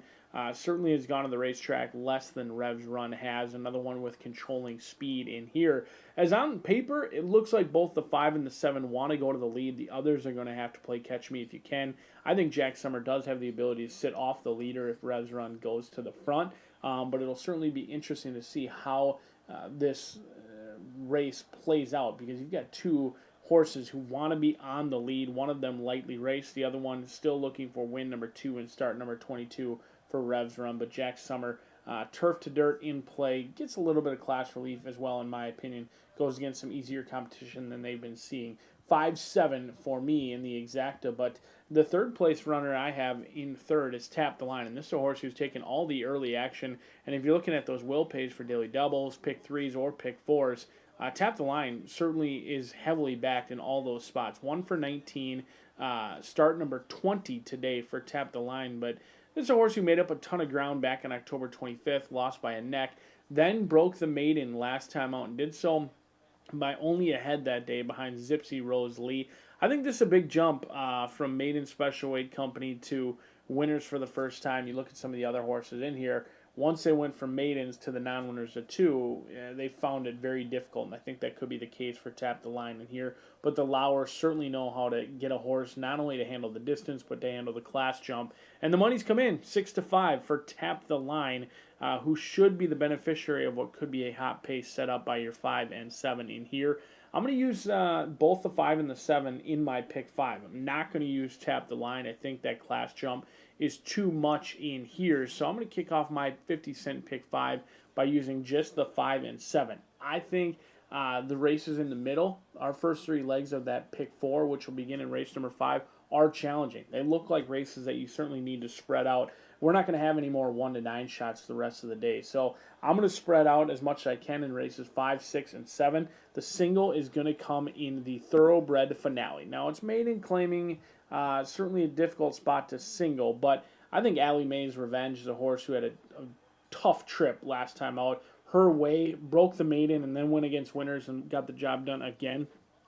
Certainly exits a live race, has been a little bit inconsistent, but if Allie Mae's Revenge can run back to what she showed last time out, that is going to be a live single in here for me as we look to start the final week of racing here at Horseshoe Indianapolis off with a win in that low takeout pick 5 just 4 minutes away. Good luck.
The horses on the track for race number 4 from Horseshoe Indy. Race number 4 up next. We'll go a mile on a fast main surface in this 4th race. Don't forget to scratch number 6, Sky's Image.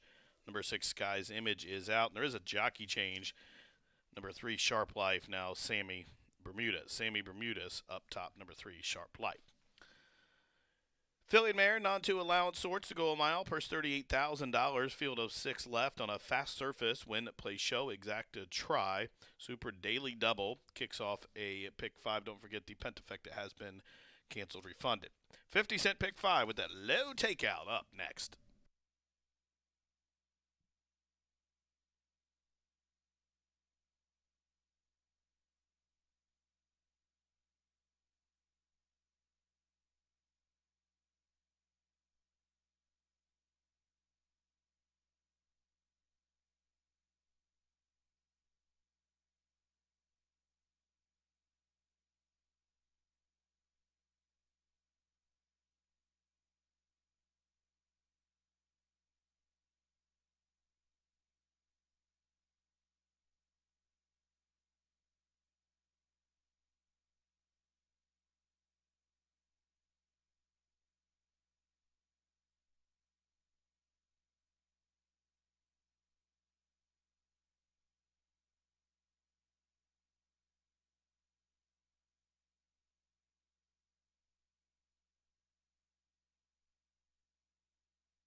The horses have turned. They're approaching the starting gate. Fillies and mares to go a mile.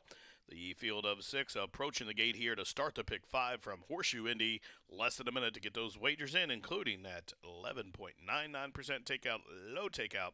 Pick 5, they're on their way to the starting gate.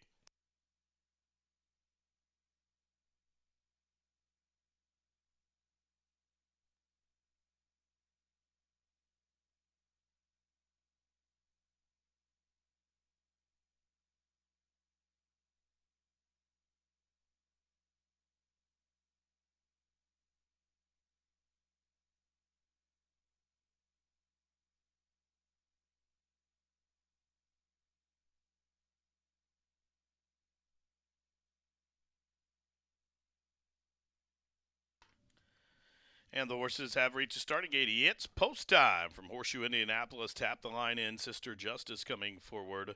Here's Sharp Life. And Sammy Bermudez at 26-1. Longest shot on the board goes in. 3 in, 3 left. Willadine, Yellow Cap, Jack Summer, and Farron Peterson for RC Sturgeon up next.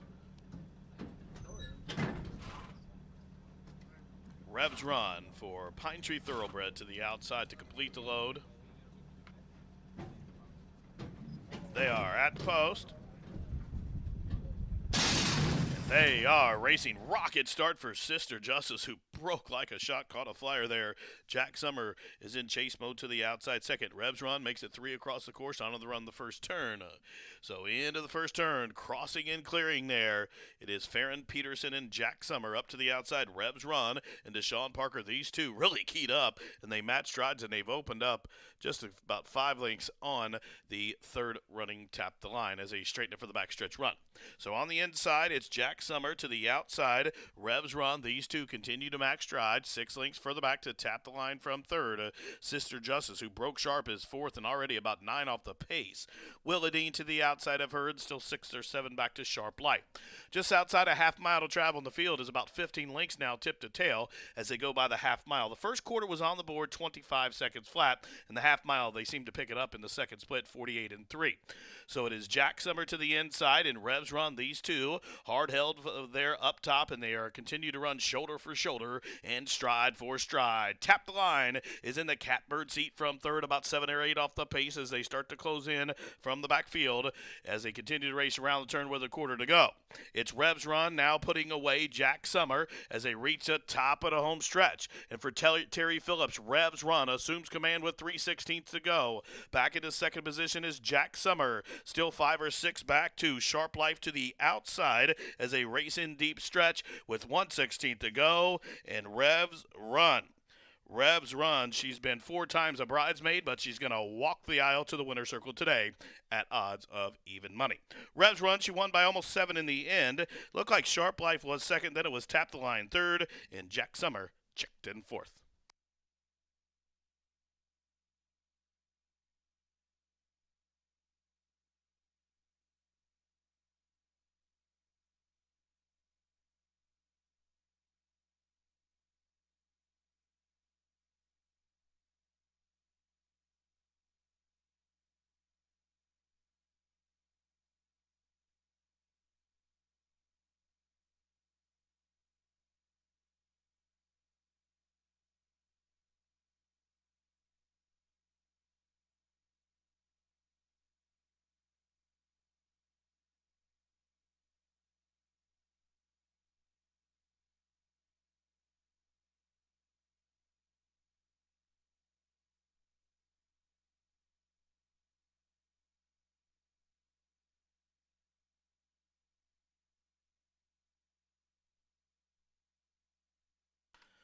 Judges posting the top 4 finishers. Winner number 7, Rebs Run. Second, number 3, Sharp Life.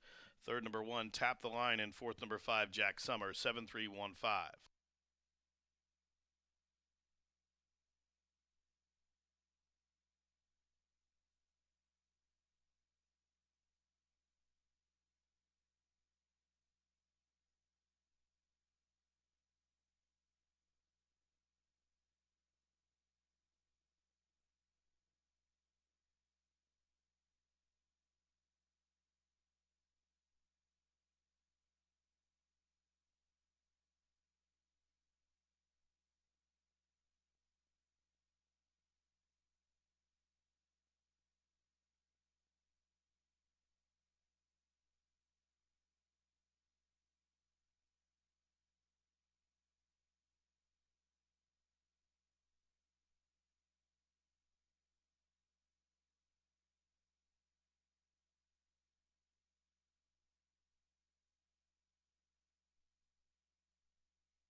Into the winner's circle.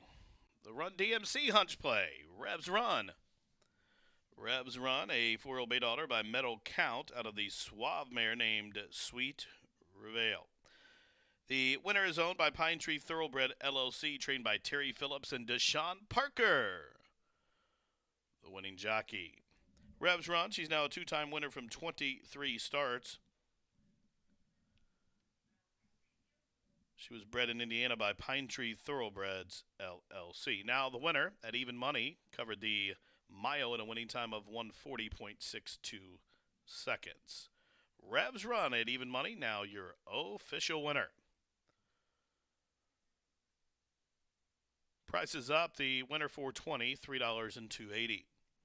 Pentafecta was refunded with the scratch. The pick 4, $25.60 for the 50-cent pick 4. The double $5.40. The try $35.85. The exacta of 7 and 3, $64.40. Dime Super $14.18. The pick 3, $10.85. Up next, race number 5 to start the late pick 4. The late pick 4 for the Thoroughbreds on races 5, 6, 7, and 8. Of course, 10 races on this program here for this beautiful Monday from Horseshoe Indy. Again, the upcoming 5th race, don't forget, scratch number 9, Rock the Red. Number 9, Rock the Red. Out. Start of the late pick 4 here in 21 minutes. Good luck.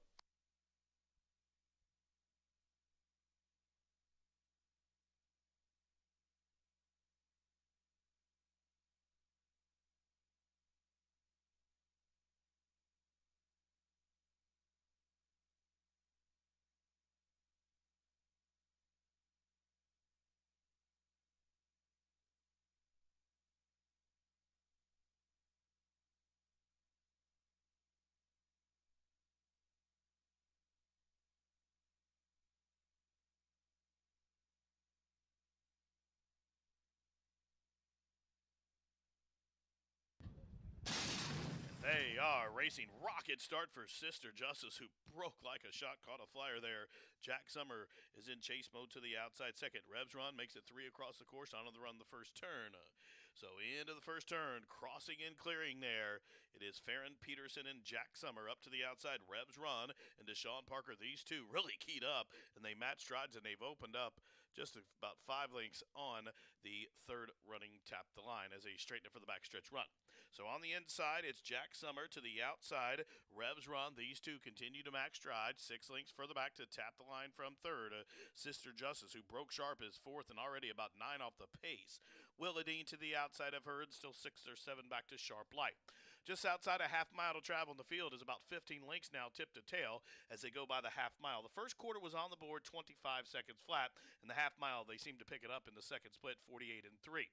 So it is Jack Summer to the inside and Revs Run. These two hard held there up top, and they are continue to run shoulder for shoulder and stride for stride. Tap the Line is in the catbird seat from third, about 7 or 8 off the pace as they start to close in from the backfield as they continue to race around the turn with a quarter to go. It's Revs Run now putting away Jack Summer as they reach the top of the home stretch. And for Terry Phillips, Revs Run assumes command with 3/16 to go. Back into second position is Jack Summer. Still 5 or 6 back to Sharp Life to the outside as they race in deep stretch with 1/16 to go. And Revs Run. Revs Run. She's been 4 times a bridesmaid, but she's going to walk the aisle to the winner's circle today at odds of even money. Revs Run, she won by almost 7 in the end. Looked like Sharp Life was second, then it was Tap the Line third, and Jack Summer checked in fourth.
race 5 is a 2-year-old at maiden special weight. They're going 6 furlongs on the dirt. The 9, Rock the Red, is out.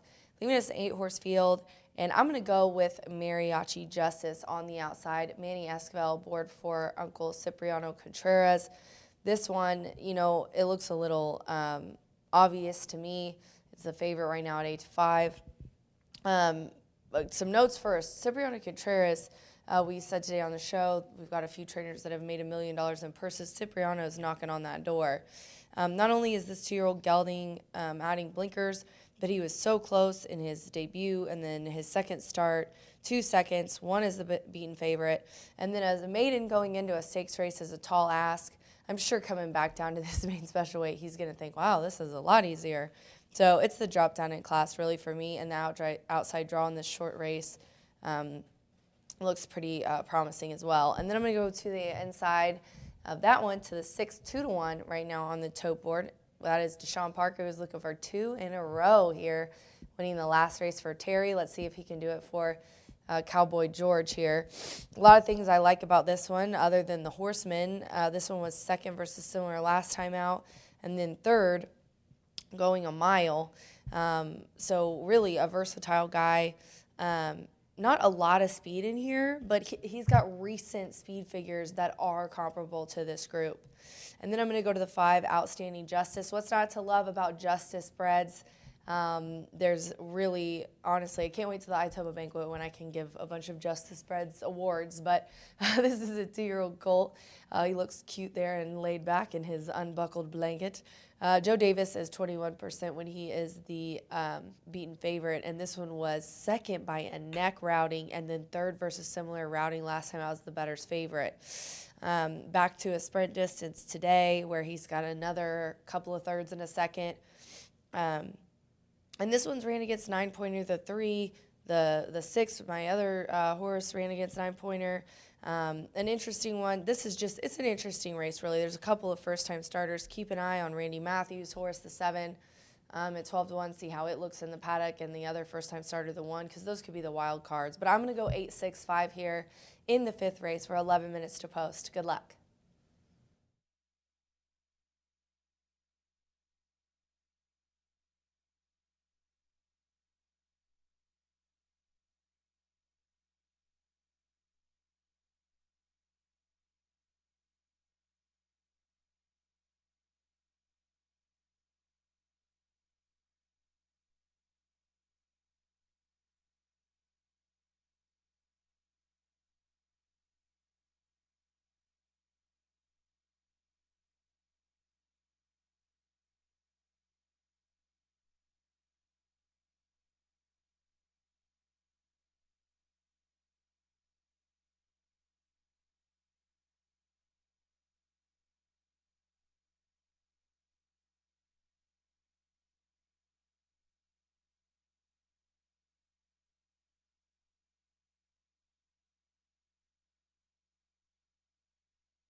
The horses on the track for race number 5 from Horseshoe Indianapolis. Race number 5, the field on the track.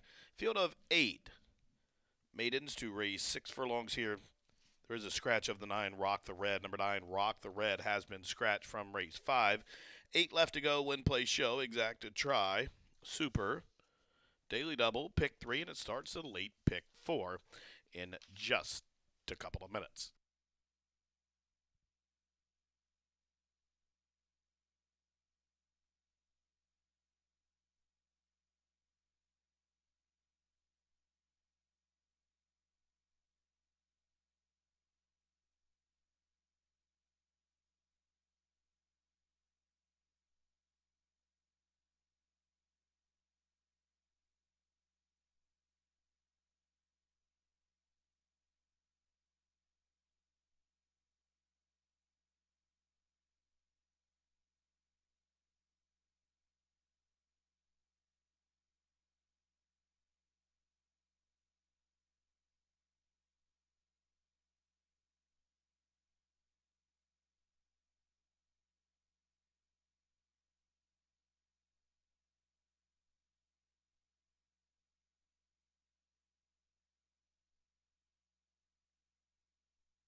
And the horses have reached the starting gate. It's post time. Race 5 to start the pick four at Horseshoe Indianapolis.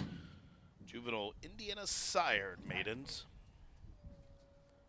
To go 6 panels, 8 to 5 on Jenny's Beignet and Mariachi Justice. Those blinkers on. Exiting stakes competition back in against sired maidens. General Affair and Senior Hisby coming up.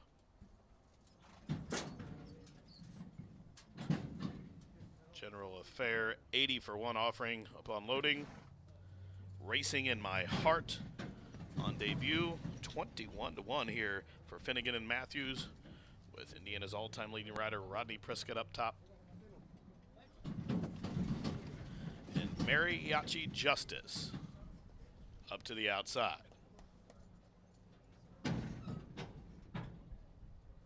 Slight favorite Mariachi Justice coming into line, set for the starting leg of the pick four, all in line.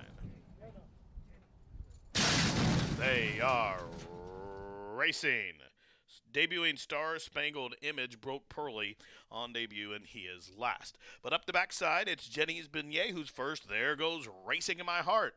Racing up and after the lead early towards her outside, his outside. Mariachi Justice with the blinks on is forwardly placed as well. Then it's Outstanding Justice. Meanwhile, 9-pointers in a bad spot there as they head up the backside. In fact, he just took out and he's already lost about 8 lengths off those leaders. About to be passed to the outside by General Affair.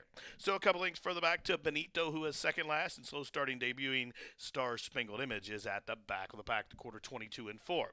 And it's Racing in My Heart on debut, shows the way 3 parts of length, but here comes Mariachi Justice up to the outside to engage these two match strides a length in front of Outstanding Justice and Jenny's Beignet. They are third and fourth to the top of the home stretch. Racing in My Heart will cut the corner, but it's Mariachi Justice has momentum to the outside as Jenny's Beignet is on the wrong lead but gaining ground from third. It's Mariachi Justice has found the front put away, debuting Racing in My Heart. 1:16 to go. Mariachi Justice is wondering, but wondering while clear. Mariachi Justice back into the maiden ranks and heading to the winner's circle by 2. Jenny's Beignet was second, Outstanding Justice third, a 3-way picture for fourth in 1:12 and 3. Mariachi Justice with the blinks on, home a winner.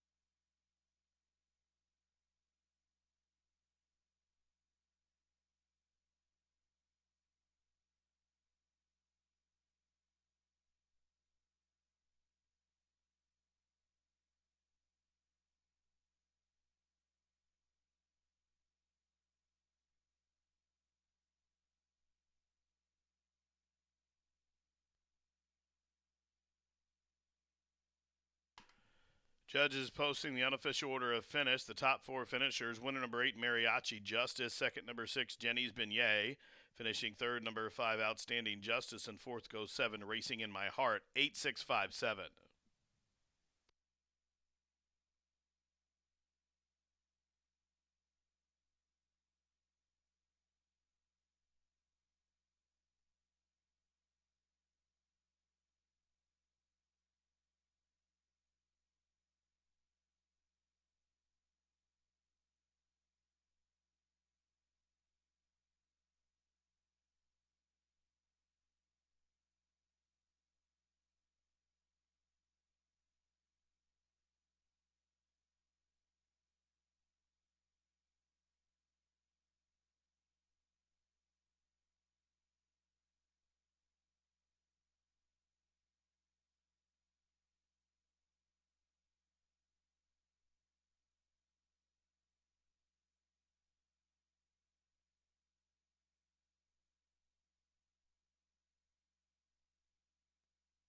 Eight, 6, 5, 7 unofficially.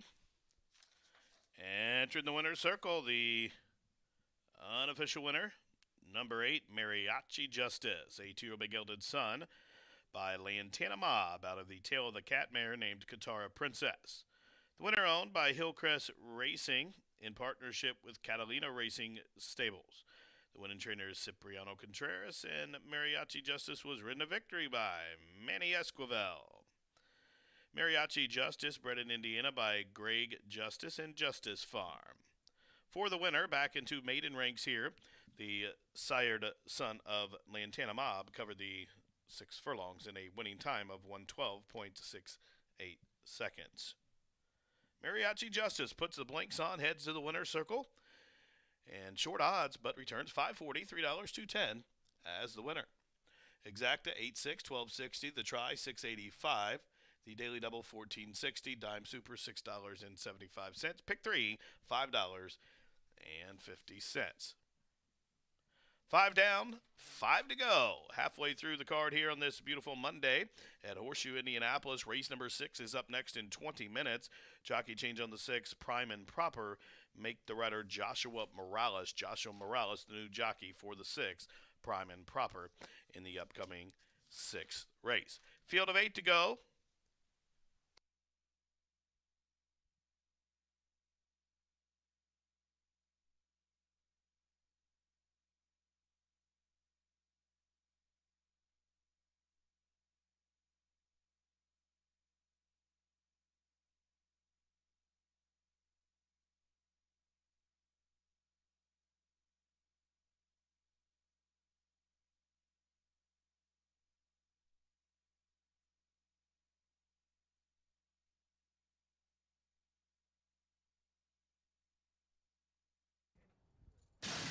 They are racing. Debuting Star Spangled Image broke Pearly on debut, and he is last. But up the backside, it's Jenny's Beignet who's first. There goes Racing in My Heart. Racing up and after the lead early towards his outside. Mariachi Justice with the blinks on is forwardly placed as well. Then it's Outstanding Justice. Meanwhile, 9 pointers in a bad spot there as they head up the backside. In fact, he just took out and he's already lost about 8 lengths off those leaders. About to be passed to the outside by General Affair. So a couple lengths further back to Benito, who is second last, and slow starting debuting Star Spangled Image is at the back of the pack, the quarter 22 and 4. And it's Racing in My Heart on debut, shows the way 3 parts of length, but here comes Mariachi Justice up to the outside to engage. These 2 match strides a length in front of Outstanding Justice and Jenny's Beignet. They are 3rd and 4th to the top of the home stretch. Racing in My Heart will cut the corner, but it's Mariachi Justice has momentum to the outside as Jenny's Beignet is on the wrong lead but gaining ground from 3rd. It's Mariachi Justice has found the front put away, debuting Racing in My Heart. 1:16 to go. Mariachi Justice is wondering while clear. Mariachi Justice back into the maiden ranks and heading to the winner's circle by 2. Jenny's Beignet was second, Outstanding Justice third, a 3-way picture for 4th in 1:12 and 3.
It's the nature of all Caesars to rule the world, which means Caesars rule the world of sports, which means Caesars rule the world of sports books.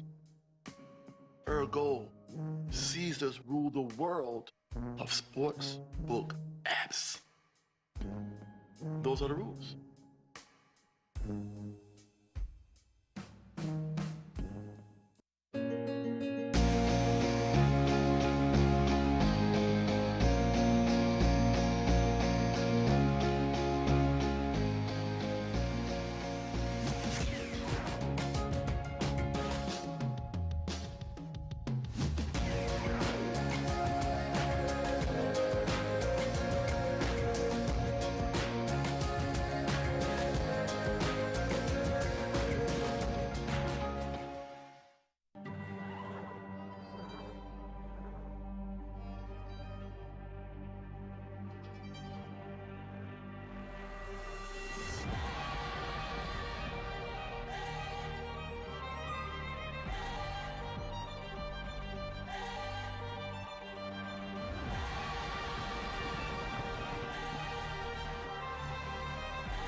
Ten minutes to post here for race number 6 at Horseshoe Indianapolis. There is one change in here. Number 6, Prime and Proper, has a change of jockey to Joshua Morales. Joshua Morales, the new rider on the 6, Prime and Proper.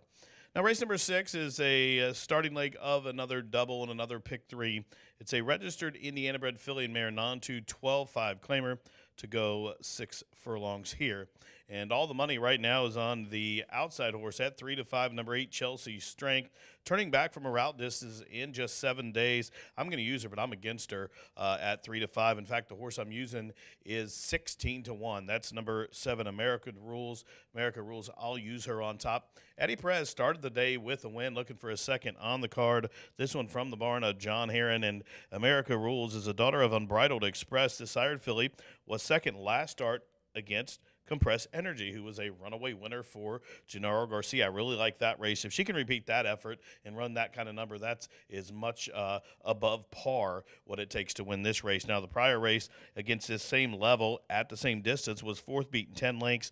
In behind Mia Estrella, who was a multiple winner there from the Garcia barn. Just a Simple Girl came back since that race, and she has won as well. Lieutenant Kitty is a decent horse in her own right. But American Rule has been facing pretty decent competition. Prior to that, strictly in allowance races and hitting the board for the most part. In her life, she is 23 starts with 10 times first, second, and third. Now, 15 to 1, she's going to be a value here. I don't know if that price will hold, but I do like her chances here in this race, and that was her first race off a little bit of rest. Now for second, number 5, Too Many Hugs. This one gets the services of leading jockey Marcelina Pedroza up top, and 6 to 1 as Never Too Many Hugs looks to give trainer Gennaro Garcia his second win on the card. Sophomore Daughter by Shackelford broke the maiden last start easy when dropping in class and was a winner that day. I expect this one to be forwardly placed, breaking from the middle of the field, as you see assistant trainer Shane tightening up the girth there on number 5. Now, to the outside, number 8 at 3 to 5, Chelsea Strength is where I'll go for my third spot. I don't really like her at this distance. I do think she tries every time, and I think she could get a piece of it. But at 3 to 5, I don't want a part of her at 3 to 5. But in exotics, I will use her. I got to respect the barn, got to respect the connections, and Parker and Greenhill, they team up a lot to win. But yeah, I just didn't really like her last couple of races. In fact, that last race, I know she was facing Viatia, who's a much better filly than most in here. In time before, when she was second and behind Fashion Diva, but coming back on quick rest, turning back to a distance I don't think is her best distance. I think she'll just be spinning her wheels trying to chase these horses in here, and it might be too much off of a short rest at a short price for me. Now, if I'm playing tries, exotic, supers, whatever, I want to use her, but I don't like her for the win bet at 3 to 5. I do like the 7 American Rules of 14 to 1. Much better. Race 6, we'll see in 7 minutes how it comes. I'm going to go 7-5-8 and wish you the best of luck.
Horses on the track for race number 6, race 6. Jockey Change on the 6, prime and proper to Joshua Morales.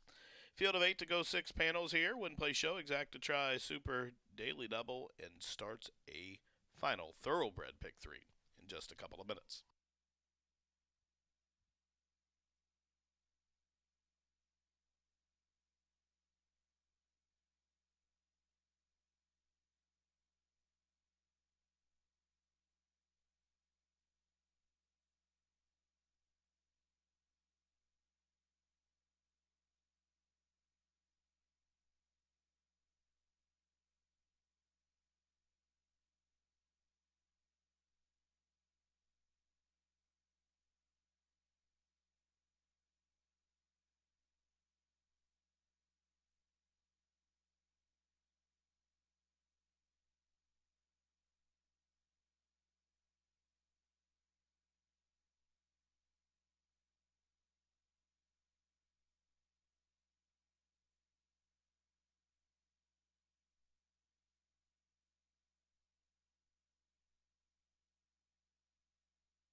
Beautiful drone view here at Horseshoe Indianapolis.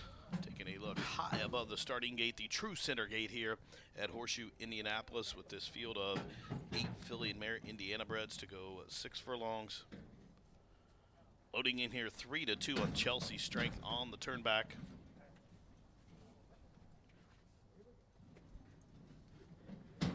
We're at the post. They are racing.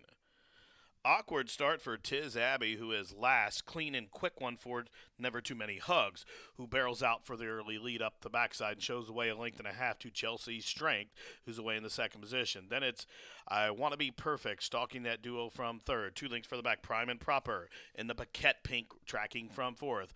Up the inside, there goes Unbridled Fox, still a link back to America Rules, who's on the move. Another link to Tiz Abbey, who's up a spot, and 4 back to Catch a Falling Star. At the back of the pack, into the far turn, strung out 15 links top to bottom the quarter, 23 seconds flat. It is Never Too Many Hugs, shows the way 3 parts of a length to Chelsea Strength, who breezes up to the outside. They are about 7 in front of Unbridled Fox, who is in third. America Rules is fourth as they reach the top of the home stretch, the half mile, 46 and 4, and it is Never Too Many Hugs who whip them in. Up to the outside, Chelsea Strength is full bore, trying to get past her with 1 furlong to go. It is Never Too Many Hugs to the inside, Chelsea Strength to the outside. These two exchange bumps outside the 16th pole, and it is Never Too Many Hugs trying to battle and hold Chelsea Strength to the outside. These two to the wire. Chelsea Strength, a 3/4 of a length winner. Never Too Many Hugs was second, Unbridled Fox third, and America Rules was fourth. Unofficial in 1:12:03.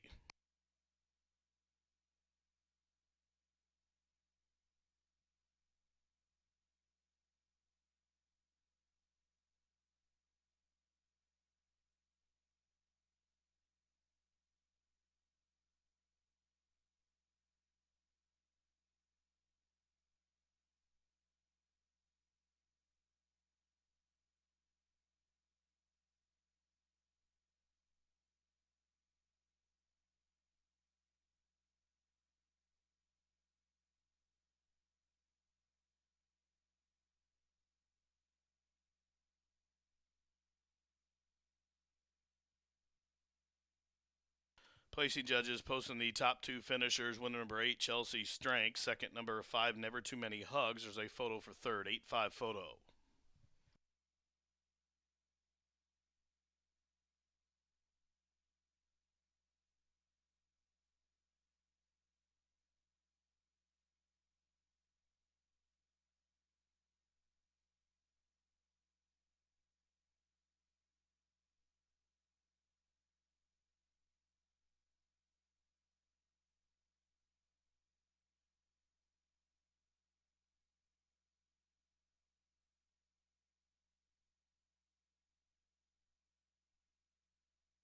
Result of the photograph showed number 4, Unbridled Fox, to be third, and fourth to 7, America Rules. 8-5-4-7.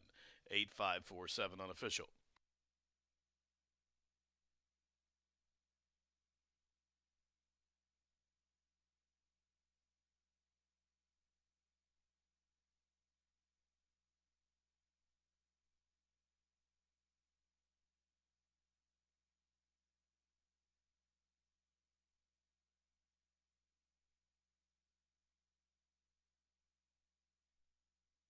Into the winner's circle.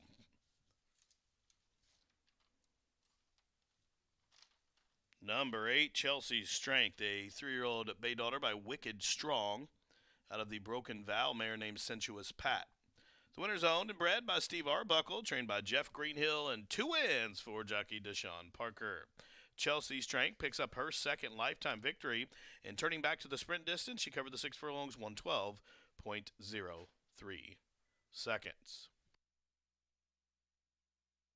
Price is up. The winner 523.22.60. The 8-5 exacta $30. The trifecta $300.60 for 2.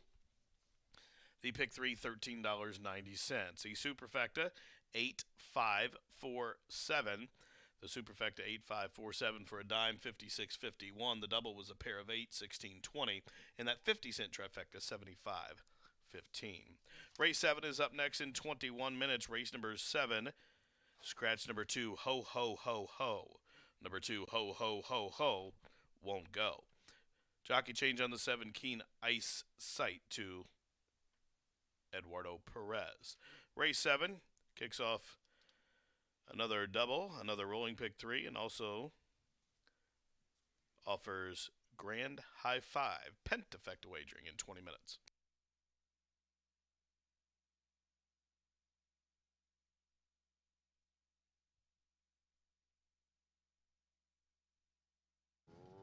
Racing. Awkward start for Tiz Abbey, who is last. Clean and quick one for Never Too Many Hugs, who barrels out for the early lead up the backside and shows away a length and a half to Chelsea's Strength, who's away in the second position. Then it's I Want to Be Perfect, stalking that duo from third. 2 lengths for the back, Prime and Proper, in the Paquette Pink tracking from fourth. Up the inside, there goes Unbridled Fox, still a link back to America Rules, who's on the move. Another link to Tiz Abbey, who's up a spot, and 4 back to Catch a Falling Star. At the back of the pack, into the far turn, strung out 15 links top to bottom the quarter, 23 seconds flat. It is Never Too Many Hugs, shows the way 3 parts of a length to Chelsea Strength, who breezes up to the outside. They are about 7 in front of Unbridled Fox, who is in third. America Rules is fourth as they reach the top of the home stretch, the half mile, 46 and 4, and it is Never Too Many Hugs who whip them in. Up to the outside, Chelsea Strength is full bore, trying to get past her with 1 furlong to go. It is Never Too Many Hugs to the inside, Chelsea Strength to the outside. These two exchange bumps outside the 16th pole, and it is Never Too Many Hugs trying to battle and hold Chelsea Strength to the outside. These two to the wire. Chelsea Strength, a 3/4 of a length winner. Never Too Many Hugs was second, Unbridled Fox third, and America Rules was fourth.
my Caesars!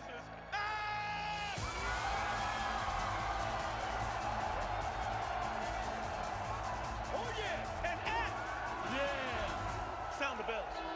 Release the doves and put some respect on Caesar's name!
Quite the battle down the lane for race number 6. We'll go out for race number 7 just 10 minutes away. We're flying through the final Monday of racing here at Horseshoe Indianapolis. Only 2 more live days of racing here as we'll go right up to Thanksgiving Eve of our 127-day meet that is quickly coming to a conclusion, and that Straight Fire 6 must go. So whether it gets hit today, tomorrow, or Wednesday, all that money's got to go. So certainly be paying attention to that Straight Fire 6 as we head in to one of the final pick 3s of the day. We do have 2 more pick 3s in both races 7 and 8, as we've got 2 quarter horse races coming up and 2 more thoroughbred races as well. We'll go out for a 6 furlong dash in here. Scratch number 2, Ho Ho Ho Ho.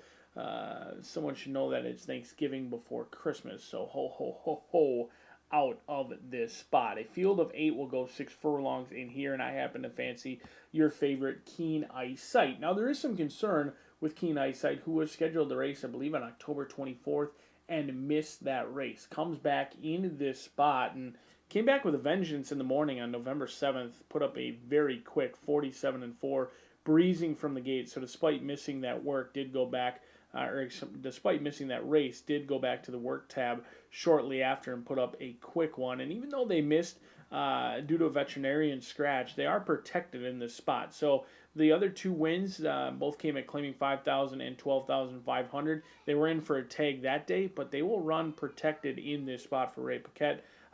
Eddie Perez going to be aboard. He's looking for yet another winner on the card. He already visited the winner's circle once, and he looks for another one in here. I was impressed with the way this 3-year-old filly did last time out. She tracked well off the leader, and she attacked at the lane and kicked on well. She's done so in both of her wins this year, where she's gotten the lead, and that isn't where she stops. She continues to extend in a very professional manner for a 3-year-old filly who has been at the lower level claiming ranks. Runs protected in this spot. They find a reasonable spot for Ray Paquette, who owns and trains Keen Eyesight in here. 8-5 as the bettors have honed in on the top two, along with Tap and Sway. Another one who is scheduled to run, missed that start. Doesn't have a workout since July 30th, so they did miss a start. No work since. Hasn't been seen at the track, at least here locally, since September 28th. Tap and Sway. Showing good energy down here, though. The 5-year-old chestnut mare showing a little bit of energy. Looks plenty fit in this spot on the toes and on the muscle. Randy Klopp and Joe Ramos,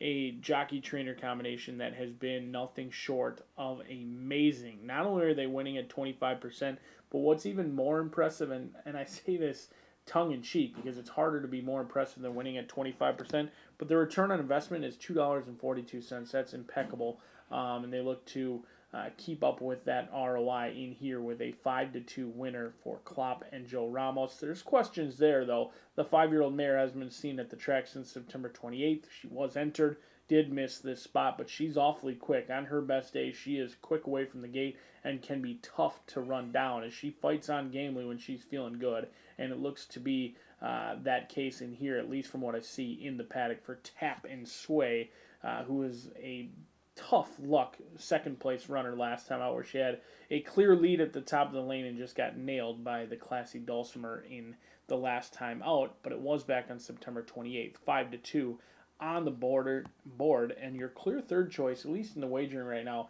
is hold on to your tiara for Esquivel and Esquivel in here. Jesus Racing Stables sends out this 5-year-old mare who's not camera shy by any means, certainly loves to win at least this year, looking for win number 5 on the season, and she's really gone wherever they've asked her, whether it's Mountaineer, Mahoning Valley, Turfway, Belterra.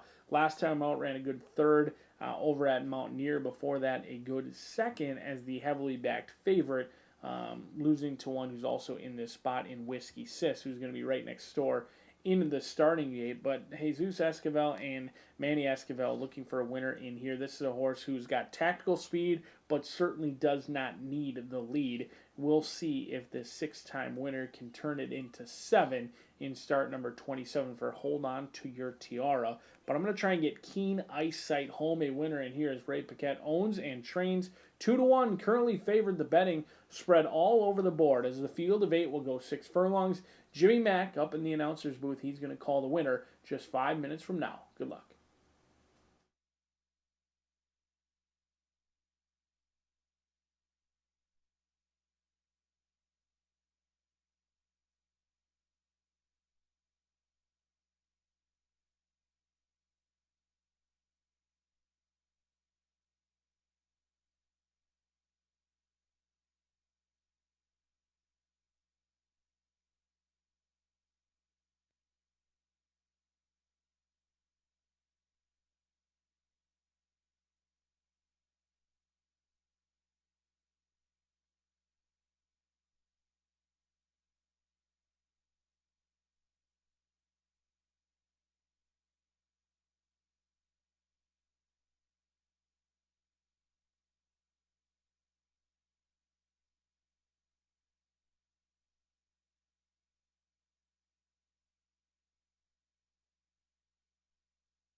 The horses stepping trackside for race 7 from Horseshoe Indianapolis. Race 7, a filly and mare starter optional claimer to go 6 furlongs on a fast main surface. In race number 7, we do have a scratch of the 2 Ho Ho Ho Ho and a change of jockey to number 7 Keen Eyesight. Again, change of jockey number 7 Keen Eyesight. Make the rider Eddie Perez. Field of 8 left to go. Win, play, show. Exacta try. Superfecta starts a pick 3. Starts a double and also pentafecta wagering offered here. The 10-cent grand high five offered here in race number 7 in just a couple of minutes.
The fillies and mares have reached the starting gate. It's load time here for race 7 from Horseshoe Indy.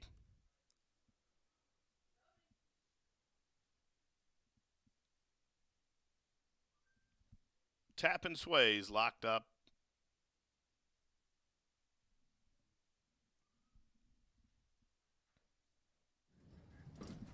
Hold on to your tiara moving in.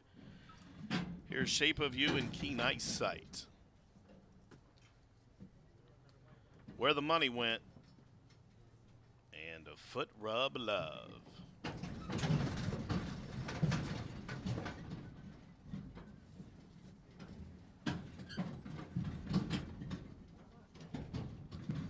Whiskey Sis. And up to the outside, My Dark Secret. They're at the post. They are racing. Tap and Sway with an alert beginning. Also forwardly placed early, Shape of You, Foot Rub Love. Came away racing in third. Up to her outside, Whiskey Sis, My Dark Secret. Up as part of the pace as well. She's fifth, but only about 2 lengths off the pace as they head up the backside. Then it's Keen Eyesight, Hold On to Your Tiara, second last, and Where the Money Went is at the back of the pack. Half mile to go.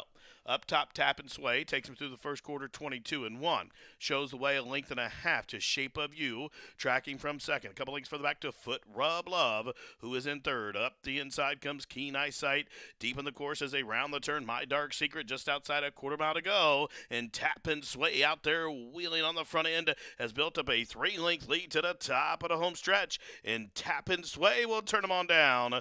Tap and Sway up top by 5. Shape of You drifting out to the center of the course. Down the outside comes My Dark Secret. Up the inside, both Keen Eyesight and Whiskey Sis. They're inside the final furlong. Tap and Sway shake it up with a 16th to go. She's in front, and Keen Eyesight is chasing up into second. Tap and Sway is going to win by just better than a length. She goes coast to coast, home winner at 7-5. Keen Eyesight was second, then a long way back to a triple horse photo for the Shoto.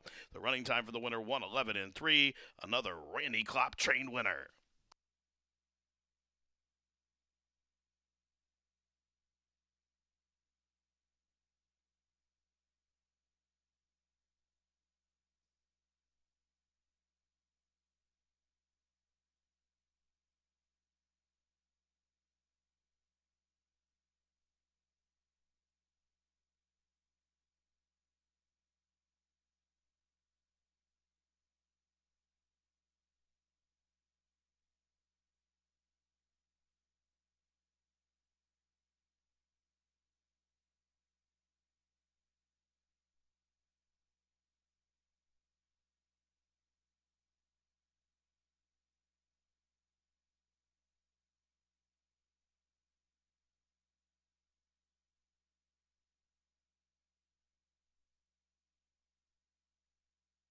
Judges posting the top 5 finishers for that pentafecta. Winner number 1, Wire to Wire. Number 1, Tap and Sway. Second, number 7, Keen Eyesight. Third, number 5, Whiskey Sis. Fourth, number 9, My Dark Secret. Finishing fifth, number 8, Where the Money Went. 17598. 17598, the grand high five numbers.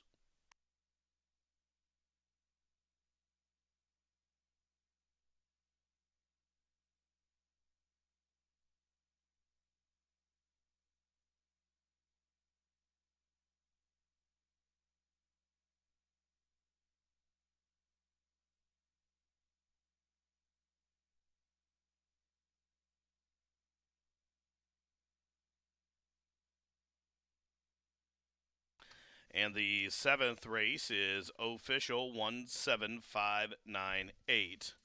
Official 17598 official.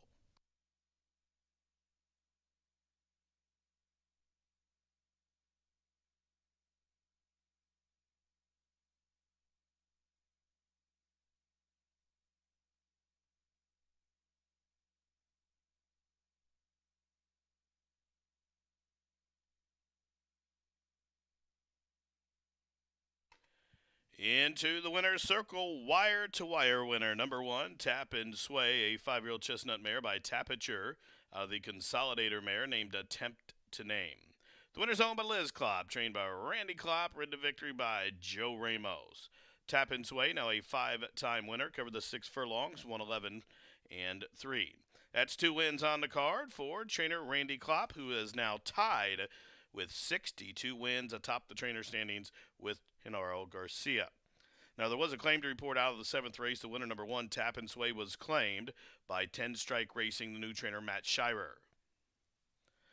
Price is up. The race has gone official. 480, 340, 260. Exacta 1-7, 15-20. The try 23.80. The daily double 8 and 1, $13. Dime super 23.17. Pick 3, $13.40, and the Penta $90.24. Race 8 is up next in 21 minutes. It starts the final pick 3 opportunity. Couple of changes. Take out number 2, Lantana Justice, scratch to 4, Surly, and change the jockey on the 6. Lizzie said no to Joe Ramos. Race 8 from the shoe up next in 21 minutes. Good luck.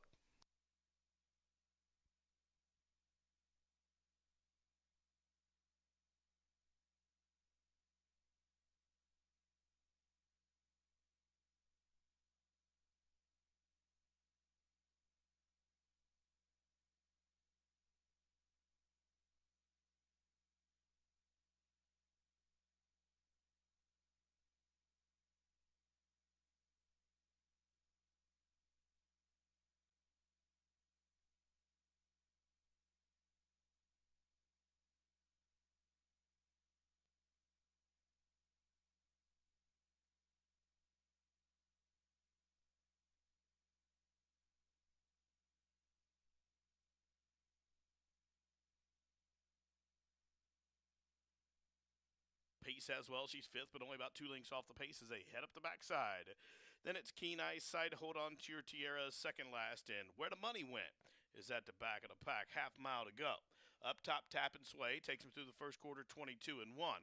Shows the way a length and a half to Shape of You, tracking from second. A couple lengths further back to Foot Rub Love, who is in third. Up the inside comes Keen Eyesight. Deep in the course as they round the turn. My Dark Secret just outside a quarter mile to go. And Tap and Sway out there wheeling on the front end has built up a 3-length lead to the top of the home stretch. And Tap and Sway will turn them on down.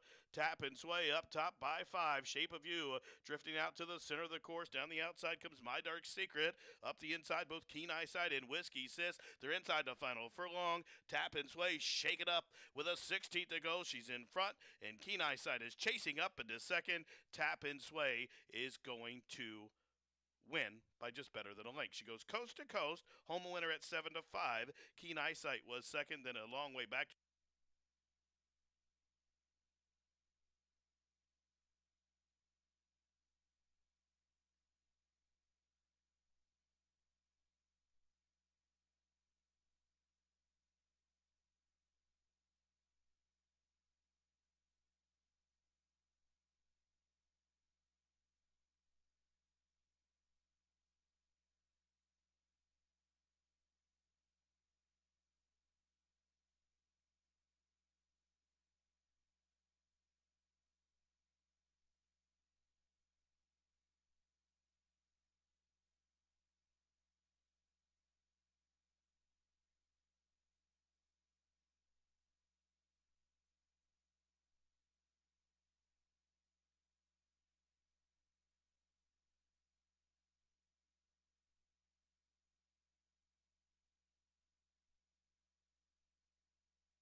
Feel the excitement with TwinSpires.com, the official betting partner of the Kentucky Derby and Breeders' Cup. With TwinSpires.com, place legal wagers and watch live horse racing wherever you are on any device. Sign up, play, and win today. New players use promo code FREE100 on sign up to start your $100 bonus. With TwinSpires.com, you can bet on horse racing. Get the TwinSpires.com app to receive special offers and the most up-to-date information. Terms and conditions apply. Void where prohibited. Please wager responsibly.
Three-year-old state-bred maiden fillies go 6 furlongs in the thoroughbred finale, but we've still got a late pick 3 coming up featuring one thoroughbred race, 2 quarter horse races. Miss Martha will take you through the final 2 cues of the day, and we've only got 2 more days of live racing. Certainly don't want to miss tomorrow. We've got 11 thoroughbreds. Just talking to the TV department, they are ecstatic about 12 race card tomorrow with 11 thoroughbreds. We've got plenty of racing action to be had in the final 2 days of racing here at Horseshoe Indianapolis, and we'll shut it down until early on in the spring in April, where we will pick it up right where we left off. 10 minutes away from the thoroughbred finale, the Will Pay race for that Straight Fire 6, Pick 5, and Pick 4. Do scratch numbers 2 and 4.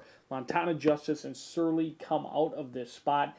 Allie Mae's Revenge is a horse who's 0 for 16. Now, never loved the career maiden status, but this is a horse who had a disastrous trip last time out on October 25th. Lost to Her Way, who not only won that day, but went in against winners next time out and also won The third place finisher tapped the line, came back to win, and was heavily backed again today. I believe that October 25th race was very live. It was a race in which they broke sharp, but they were kind of quickly overtaken. Usually when you break to the lead and then you get overtaken, you never rally. But this one was behind a wall of horses at the top of the lane, and I thought they were finishing well. They were only beaten by a neck that day and probably deserved to win at 17-1. Now that is all the good news. They had a disastrous trip last time out, broke sharply. The bad news is, has been very inconsistent in the career. 0 for 16, does have 5 second and third place finishes, but a horse who kind of always runs into trouble in the past. She's got a closing kick, but really hasn't shown that tenacity to get up at the wire. I'm hopeful she does. This is a win wager for me, a single for me. Very rarely do I find some confidence in a maiden claiming horse who's 0 for 16, but that will be the case with Allie Mae's Revenge, and I hope Ron Harrell gets his picture taken when it's all said and done, as he owns, trains, and bred this 4-year-old filly who's looking for win number 1 in start number 17, but going to have to deal with Darnell. This is a horse who's 0 for 8, won his second place finish to her name, and she did finish second last time out under the bug boy Brian Rivera. She gets Gage Holmes aboard today, the 3-year-old filly by Big Bad Mike. Ran a good second place finish behind Never Too Many Hugs. Kind of in contention throughout the entire race, was relatively one pace down the lane. It was a race they were cutting back. They did have trouble the last time out, or two back, sprinting October 13th, where they're kind of in tight down the stretch and never really could have extend at all. And they were bet that day down to 3-1. I think they deserve a look in here. They are a little bit one pace, but one pace can certainly win a race like this for a lightly raced or lighter raced filly than some of the other ones in here. 7-2 on the board. But the good bet may be Miss Intra Glory. This is a horse who's got 5 second and third place finishes, has been at this level for some time, and Barbara McBride is due for a winner, and I think it could come with Miss Intra Glory in here, as she owns and trains Deshaun Parker, looking for yet another winner on the card in here. Exits the same race as Darnell on November 10th. We'll see if Miss Intra Glory Lady can get the job done in lucky start number 13, as a field of 8 maidens will go out for race number 8 just 7 minutes from now. The lights have come on. We're on a fast main track, and we've got plenty more racing action coming up under the lights for the final Monday of racing right here at Horseshoe Indianapolis.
The horses are on the track for the 8th race from Horseshoe Indianapolis, race number 8. Is a maiden of filly mare Indiana bred race, a claiming race. 12.5 is the claiming tag, 6 furlongs is the distance. In this race, we do have a couple of changes. You're reminded number 2, Lantana Justice, is a late scratch.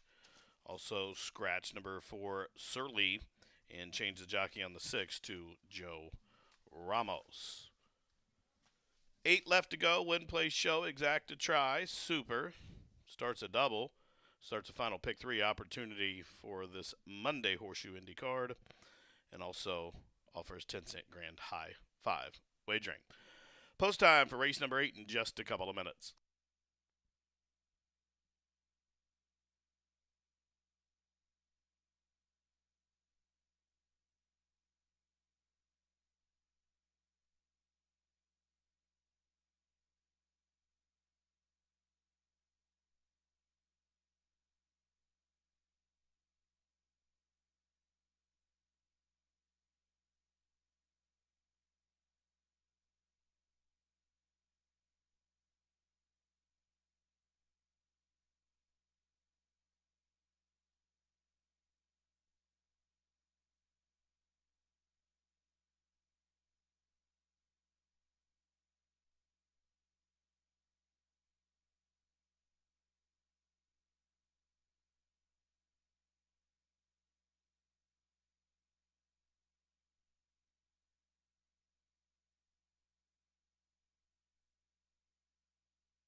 And the fillies and mares have reached the starting gate. It's post time. Indiana-bred maiden girls to sprint 6 furlongs here. Race number 8 on this 10-race Monday program. 7-5 on Ali May's Revenge. Now goes 3-2 as Amalusi goes in 44 for 1, offering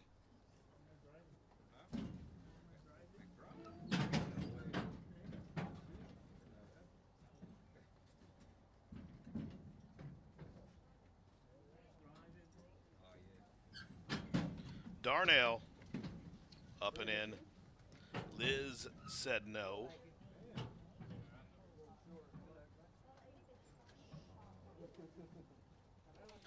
Liz said no, moving in another B. Another B to the outside for Sprunger and Livers. They are at the post. And they are racing to a level beginning. From between horses, both Miss Sinatra, Glory Lady, and Little Miss Fancy Pants flashing speed. Up the inside, the favorite Ali May's Revenge, now forwardly placed as well. Advancing to the outside of horses, another B now moves a close to third, advances position as Darnell is now ranging to the outside of Miss Sinatra Glory Lady. They are 4th and 5th, 5 in front of Liz said no. Then a couple links further back to Chocolate Truth, and at the back of the pack, Amalusi. Into the far turn, they rip the quarter. Maiden girls, 21 and 4, and it is Ali May's Revenge getting out just a touch in the turn. She'll be held in though. Here's Little Miss Sassy Pants, who ranges up to the outside. Will keep her locked in there from second. Darnell is going to try to sneak through along the inside from third. Whips out on Liz said no, who's to the outside of another B. And from the backfield, Miss Sinatra Glory Lady closing up the fence to the top at home stretch. Half mile, 46 seconds flat. And Ali May's Revenge has the lead. From between horses, Darnell moves a closer second to the outside. Little Miss Sassy Pants, Miss Sinatra Glory Lady up the inside. Outside the 16th to go. Ali May's Revenge still clear. She's clear by 3. Darnell's going to hold second, but down to the wire. Ali May's Revenge ends up going off 2-1, wins by about 2.5 in the end. Darnell was second. Liz said no third. Then it was Little Miss Sassy Pants and Miss Sinatra Glory Lady finished at the bottom of your pentafecta in 111 and 3.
The judges posting the class-dropping winner, number 3, Ali May's Revenge.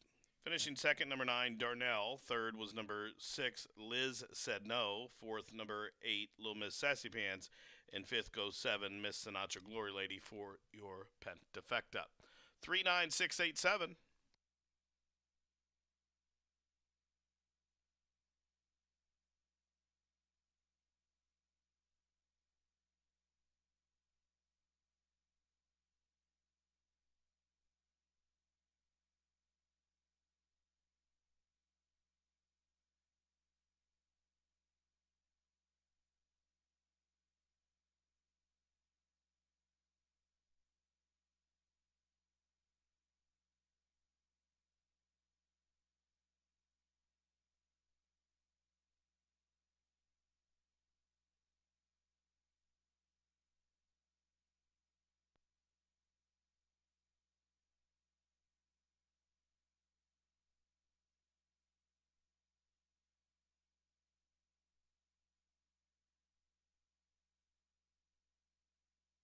Race 8 official, 39687 official, 39687 official. Well, he started the day winless at the meet, but trainer Ron Harrell bookends the thoroughbred portion of the card here as he picks up the second on the day. He and Eddie Perez teamed up to take the opener. And now they get another one here with number 3, Allie Mae's Revenge. Allie Mae's Revenge, a 4-year-old dark bay brown daughter by I Want Revenge out of the Quiet by 7 mare. The winner is owned, trained, and bred by Ron Harrell and Eddie Perez up top. Allie Mae's Revenge breaks her maiden here on the drop-in class. It comes in her 17th career start, and she does so in 1:11 and 3. So Ron Harrell takes out the opener with Hoosier Premium. He takes out race number 8 with Allie Mae's Revenge. Allie Mae's Revenge, 6:23, 42:20. The single 6, multiple winners in the straight fire 6, $51.68. That will carry in tomorrow's card, better than $24,678. Exacta 3 and 9, 16:20, 50-cent pick 5, $162.55. Exacta 16:20, try 10:20, the daily double 17:40. The pick 4, $51.65. 39687 was the pentafecta, and that pentafecta for a winning combination for a dime investment, $7.57. The pick 5, $162.55.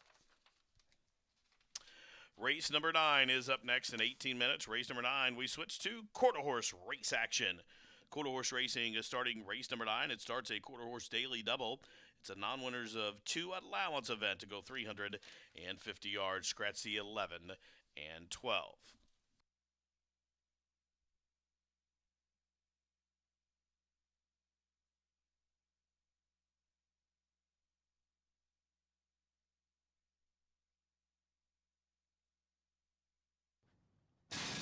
They are racing to a level beginning.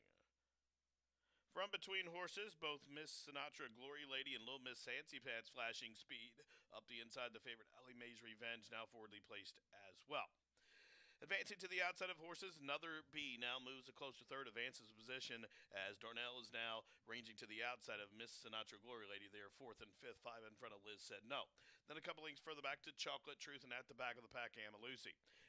Into the far turn, they rip the quarter. Maiden Girls, 21 and 4, and it is Allie Mae's Revenge getting out just a touch in the turn. She'll be held in, though. Here's Little Miss Sassy Pants, who ranges up to the outside. We'll keep her locked in there from second.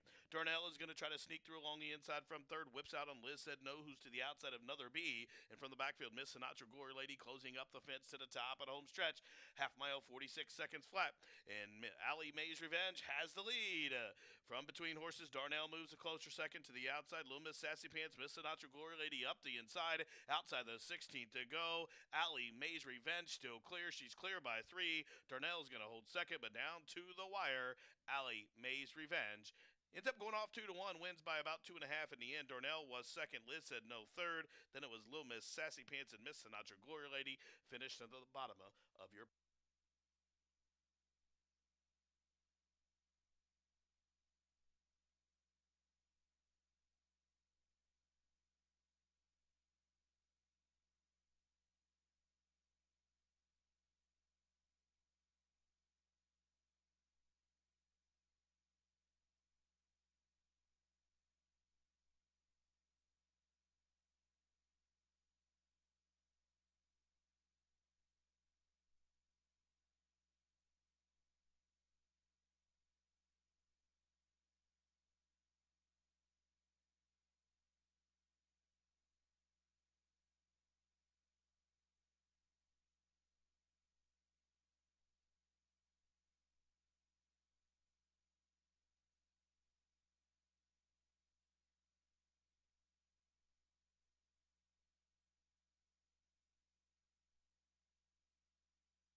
Today's winners of Dooley's Legends are Tom Baressa and Eve Hill.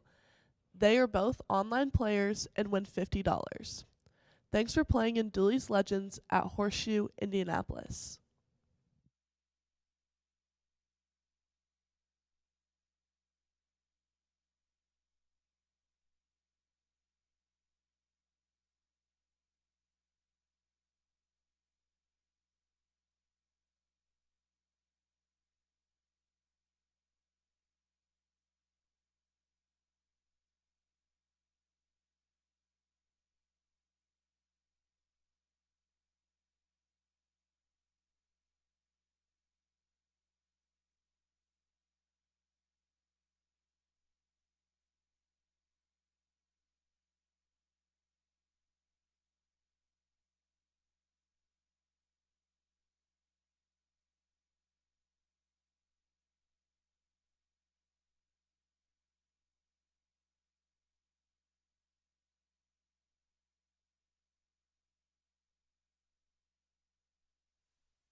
Well, we have two quarter horse races coming up today at Horseshoe Indianapolis, and we're going to begin with an allowance for non-winners of two races.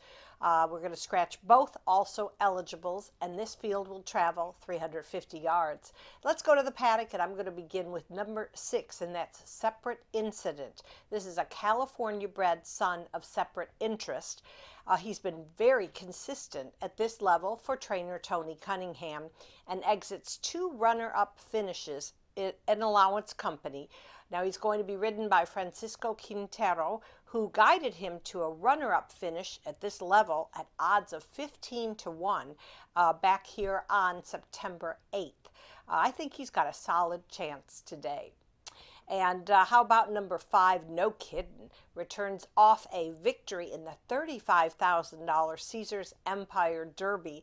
That was on our big marquee challenge night, Bank of America Challenge Night on October 22nd.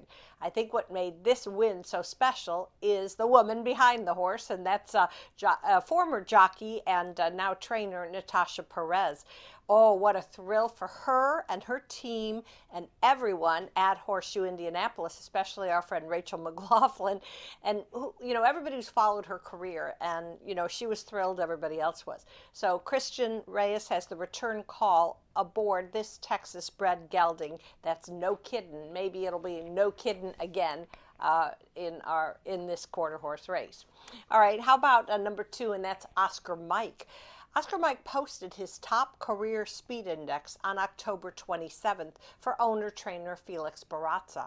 He's a 3-year-old gelding by Kiss My Hawks, of course. You've heard me go on and on about Kiss My Hawks, who was a great Texas bred that ended up being AQHA champion 2-year-old. And he's producing some incredible horses.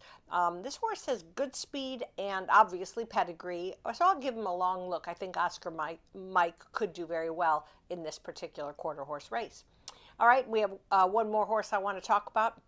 That's number 7, Wanna Be a Runaway. Trainer Karen Yike returns with this horse who just broke her maiden on November 1st under young rider Jamarius O'Neill. Now, this is going to be the 20th career start for the 4-year-old mare by EC Jet 1. She's hit the board in 10 of those career races, and I'm thinking maybe the maiden breaker will just kind of give her a little more confidence as she's at 12-1. Take a look at her as well. So I'm going 6-5-2-7. Good luck to everybody in this field, and I'll be back to preview race 10, which is going to be a 2-year-old maiden, and you know how competitive those are. Good luck to all.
The horses on the track for the 9th race to kick off the final daily double of this Monday racing program. 9th race, an allowance event for 3-year-olds and up, which had never won 2 to go 350 yards. In this race, takeout numbers 11 and 12. 11 and 12 are withdrawn from this 9th race. Quarter horse action kicking off here in just a few minutes.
And the horses have reached the starting gate. It's post time from Horseshoe Indianapolis, loading in here for race number 9 to start the late double.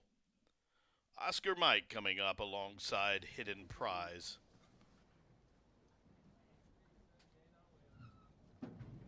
No kidding. Separate incident. Wanna be a runaway. The next ones to come in. Those 5 with rigs on. There's No Kiddin' coming up. 2-1 on No Kiddin'.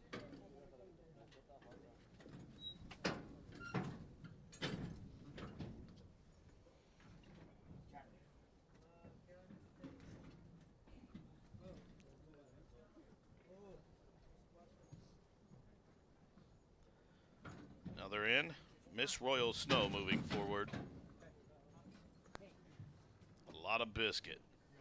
A lot of biscuit. 56 for one offering going in.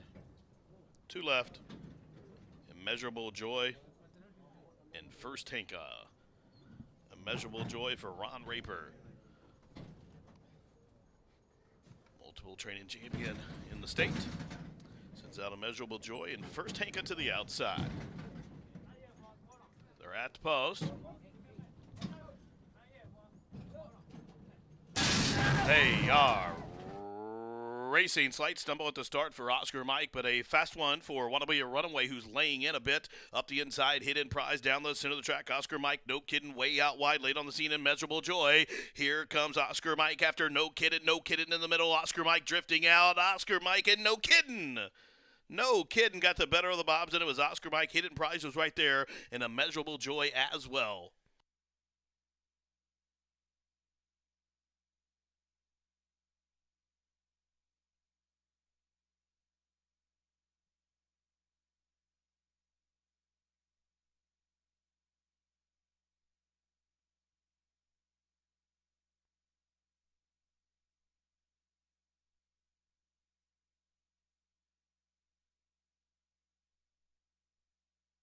The Board of Stewards have hung the inquiry sign. There is an inquiry into the running of the 9th race. Once again, inquiry into the running of this 9th race. Retain all tickets till the official sign has been posted. Stewards inquiry into the 9th. Hold them all.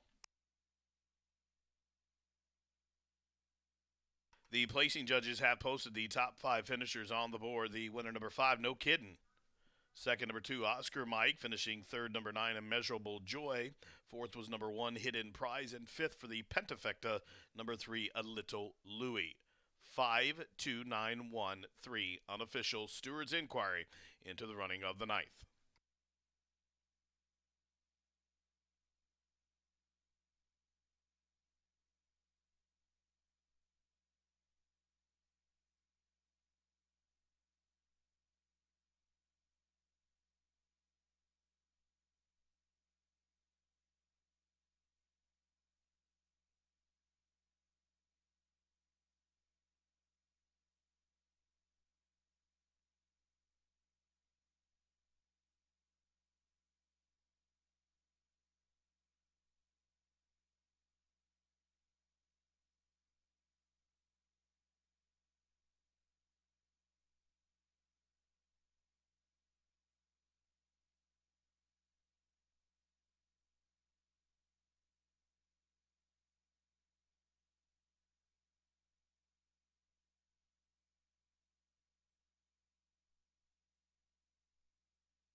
Into the winner's circle, unofficial winner number 5, no kidding. 3-year-old Sorrel Gelded Son by Kitty Up out of the first down dash mare named Dashing Double. The winner is owned by Rodolfo Rodriguez in partnership with Raul Contreras, the winning trainer Natasha Perez, and the winning jockey Christian Reyes. Number 5, no kidding, picks up the second lifetime victory in just 5 starts, bred in Texas by Mark Rigby, DVM. The winner covered the 350 yards in a time of 18.10 seconds. 18.10 seconds, unofficial.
Ladies and gentlemen, there has been a double disqualification.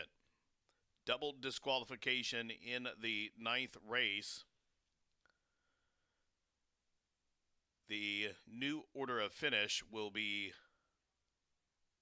5, 2, 9, 1, 10. Again, the new order of finish, 5, 2, 9, 1, 10. Now, there has been a double disqualification. The 7, wanna be a runaway for interference shortly after the start, has been disqualified and placed 10th. Once again, number 7, wanna be a runaway for interference shortly after the start to the 6, has been disqualified and placed 10th now. Number 3, who originally was 5th, a Little Louie, has been disqualified for another incident a little bit further down the track and placed 9th in behind.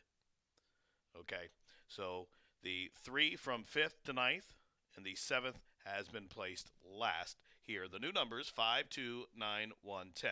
5, 2, 9, 1, 10. Now, these results are official. 5, 2, 9, 1, 10, the official numbers.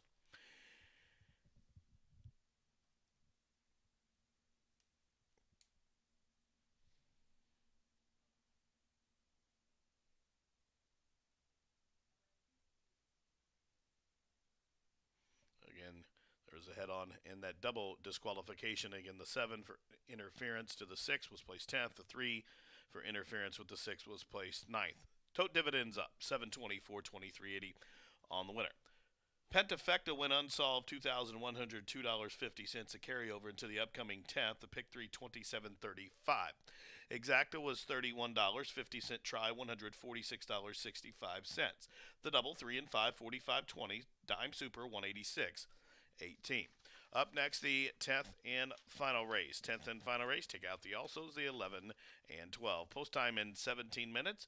And don't forget the Pentafecta, $2,102.50 carryover into this 10th race in 17.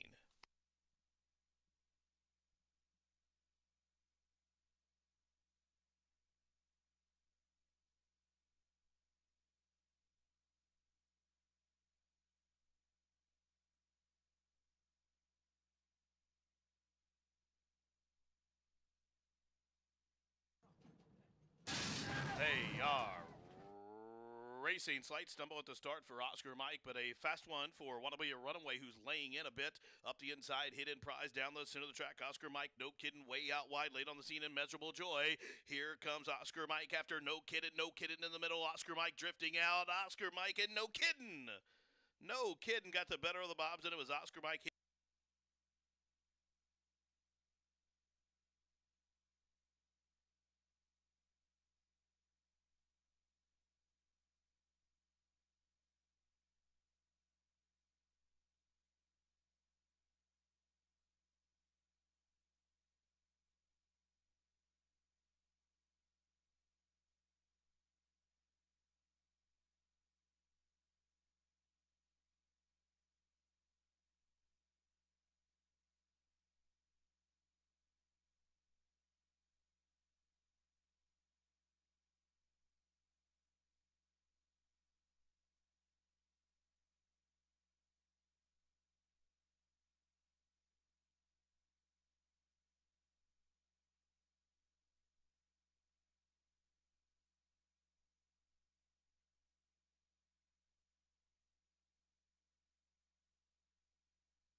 Hello, I'm Selena Molina, singer, actress, animal lover, and racehorse owner.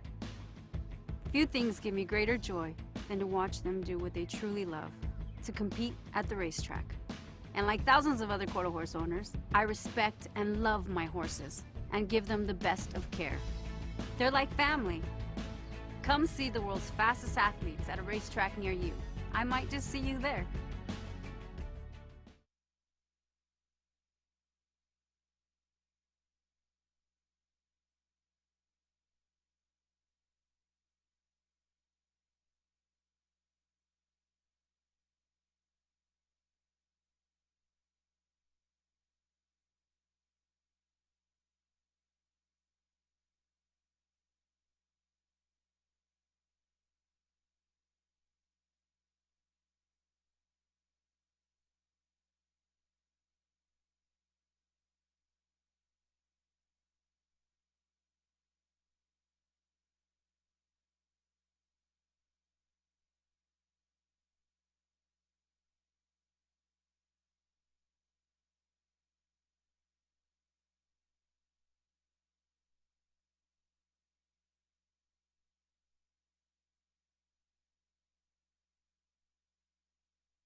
Well, we're going to close out this Monday card at Horseshoe Indianapolis with a 300-yard maiden for 2-year-olds.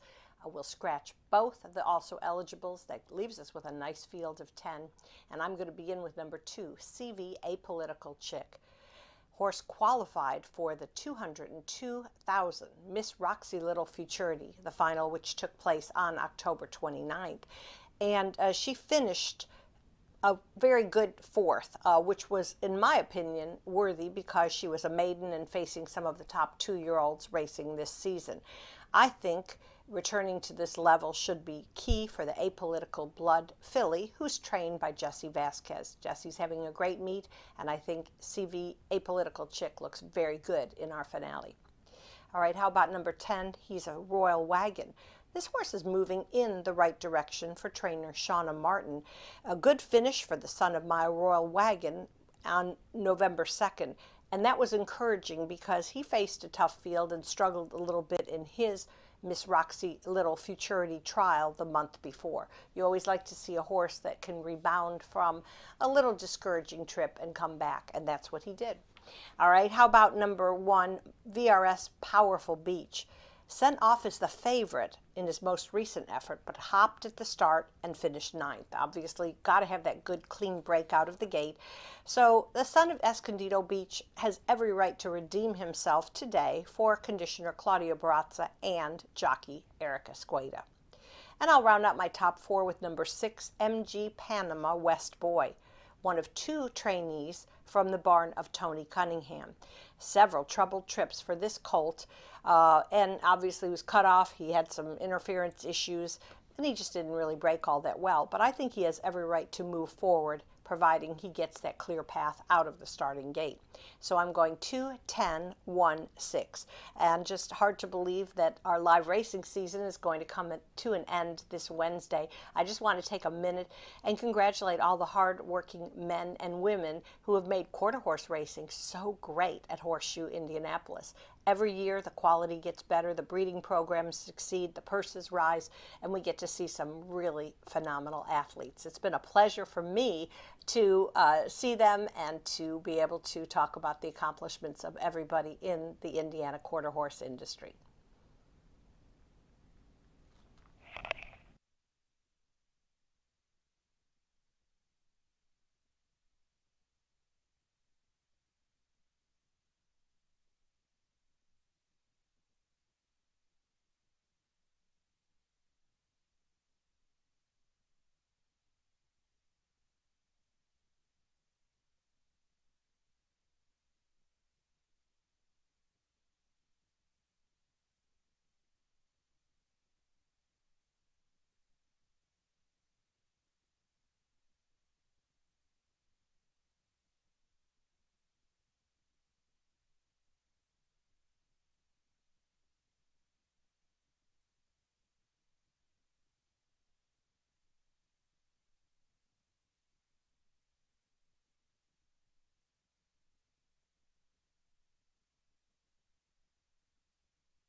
Up on the track for the 10th and final race. 10th and final race.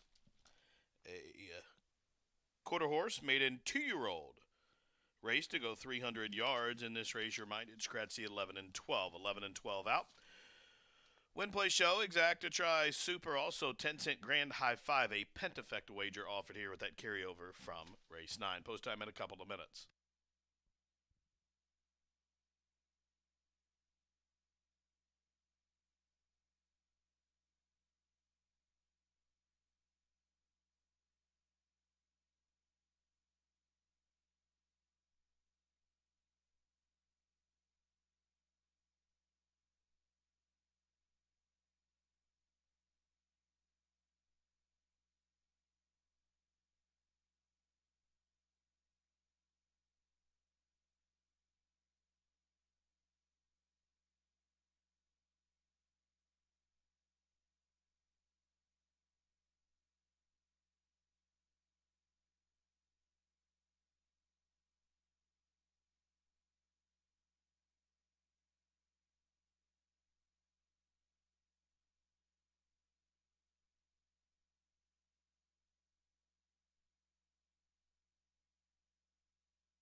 Approaching the gate, less than a minute to get those wagers in the field. Approaching the starting gate, field of 10 maiden 2-year-olds to go 300 yards to close out this Monday racing program from Horseshoe, Indianapolis.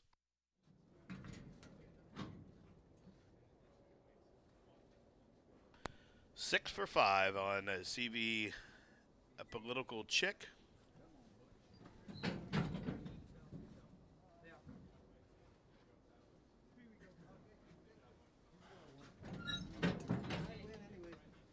2-1 on He's a Royal Wagon. Favorite Ivory comes up. TW Tommy Cartel to fame.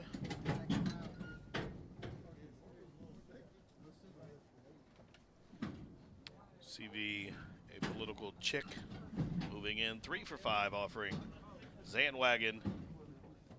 Now 3 left, first streak, Beduino, Vegas Modelo, and He's a Royal Wagon.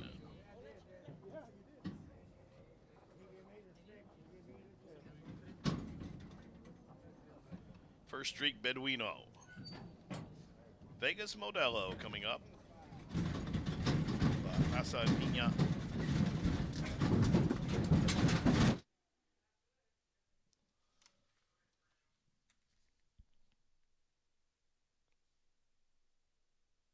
Movement down inside with CV, a political chick, and Favorite Ivory. Starter over there.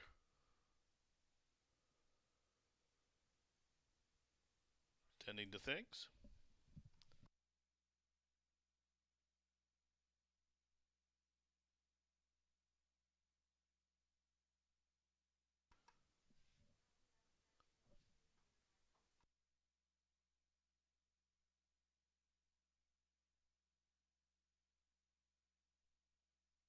And now, ladies and gentlemen, there will be a short delay here. We do have a late scratch in here.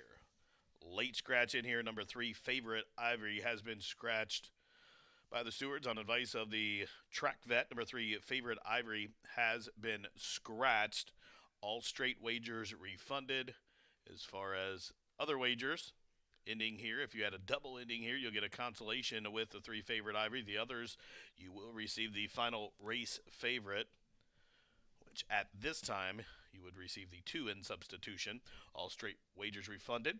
Now, if you want to make any changes or exchanges to those tickets, you still have a little bit of time here as the horses have been backed out. The assistant starters will reset the starting gate, and once that's completed, they'll load in once again. Window's still open here for race 10. Number 3, Favorite Ivory, is out.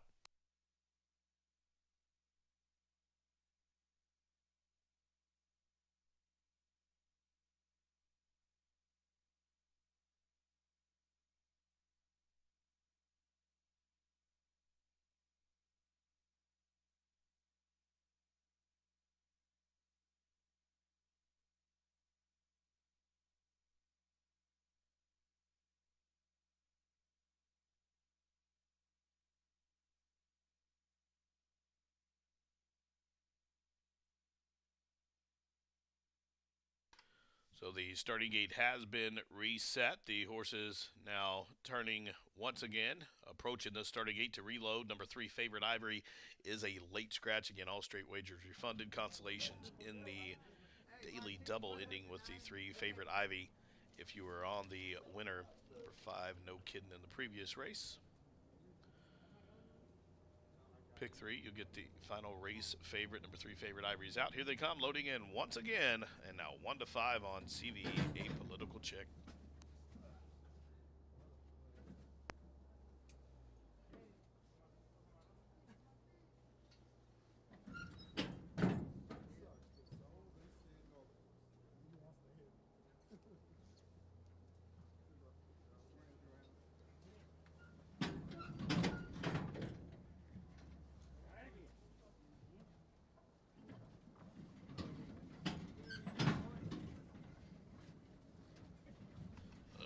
Loading in once again. Zandwagon up and in. First streak, Beduino. Then Vegas Modelo, and He's a Royal Wagon, will complete the load. 2 to 5 now on CVA Political Chick.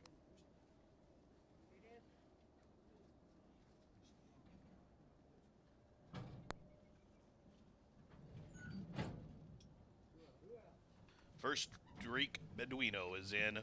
Blue cap with Vegas Modelo and that turquoise cap. The orange silks will load up. 32 for 1. And he's a Royal Wagon. To the outside. Once again, they're at the post.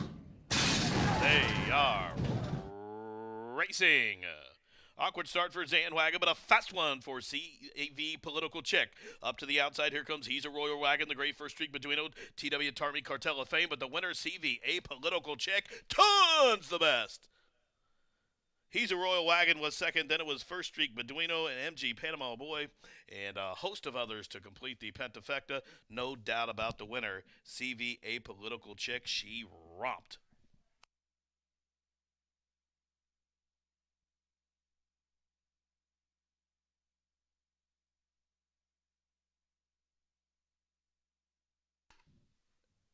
Stewards inquiry into the start. Again, you may have seen the 9 Vegas Modelo coming through the stretch without a rider, but the stewards are looking into the start of the race and inquiry. Stewards inquiry, hold all tickets.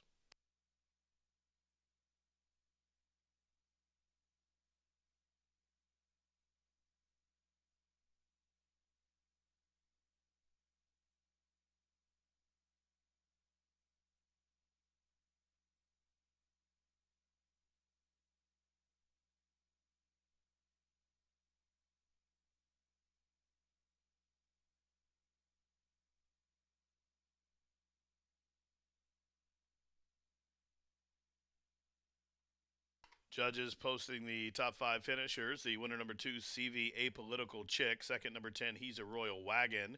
Finishing third, the 8, First Streak Beduino.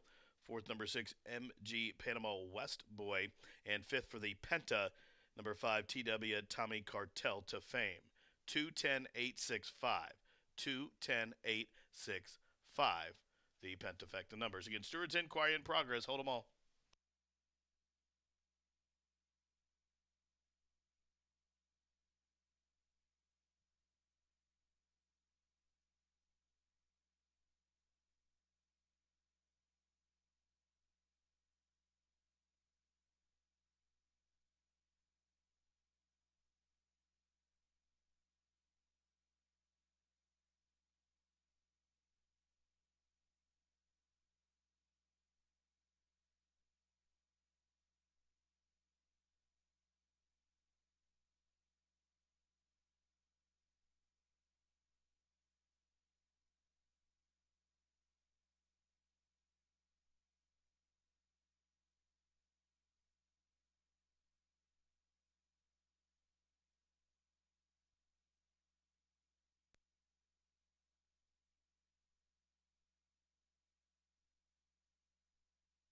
Stewards' inquiry has been completed. No action taken here.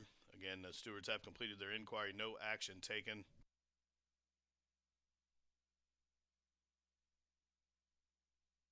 The number is 210-865. 210-865 for the Pentafecta.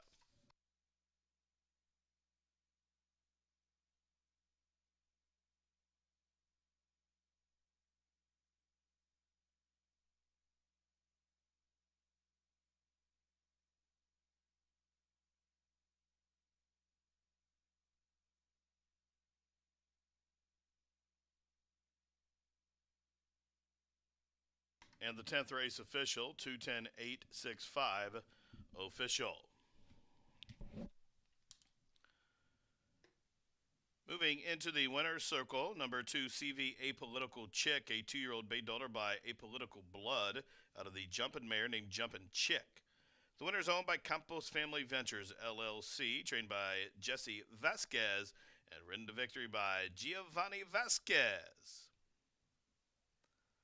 Number 2, CV Apolitical Chick, breaks maiden in start number 8, and she covered the 300 yards in a winning time 15.86 seconds. 15.86 seconds, the running time. She was bred right here in Indiana by Mark Mitchell.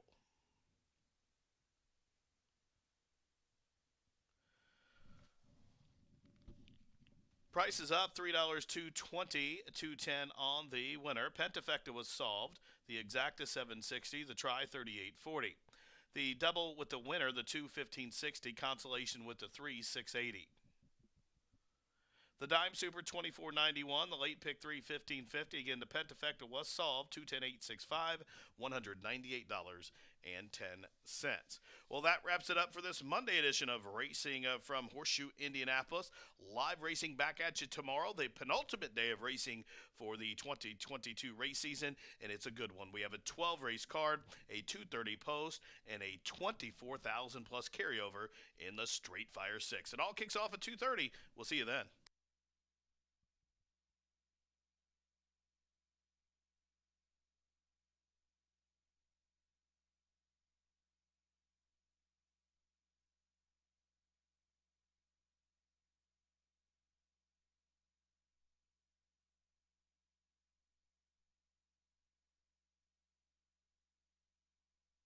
At the post.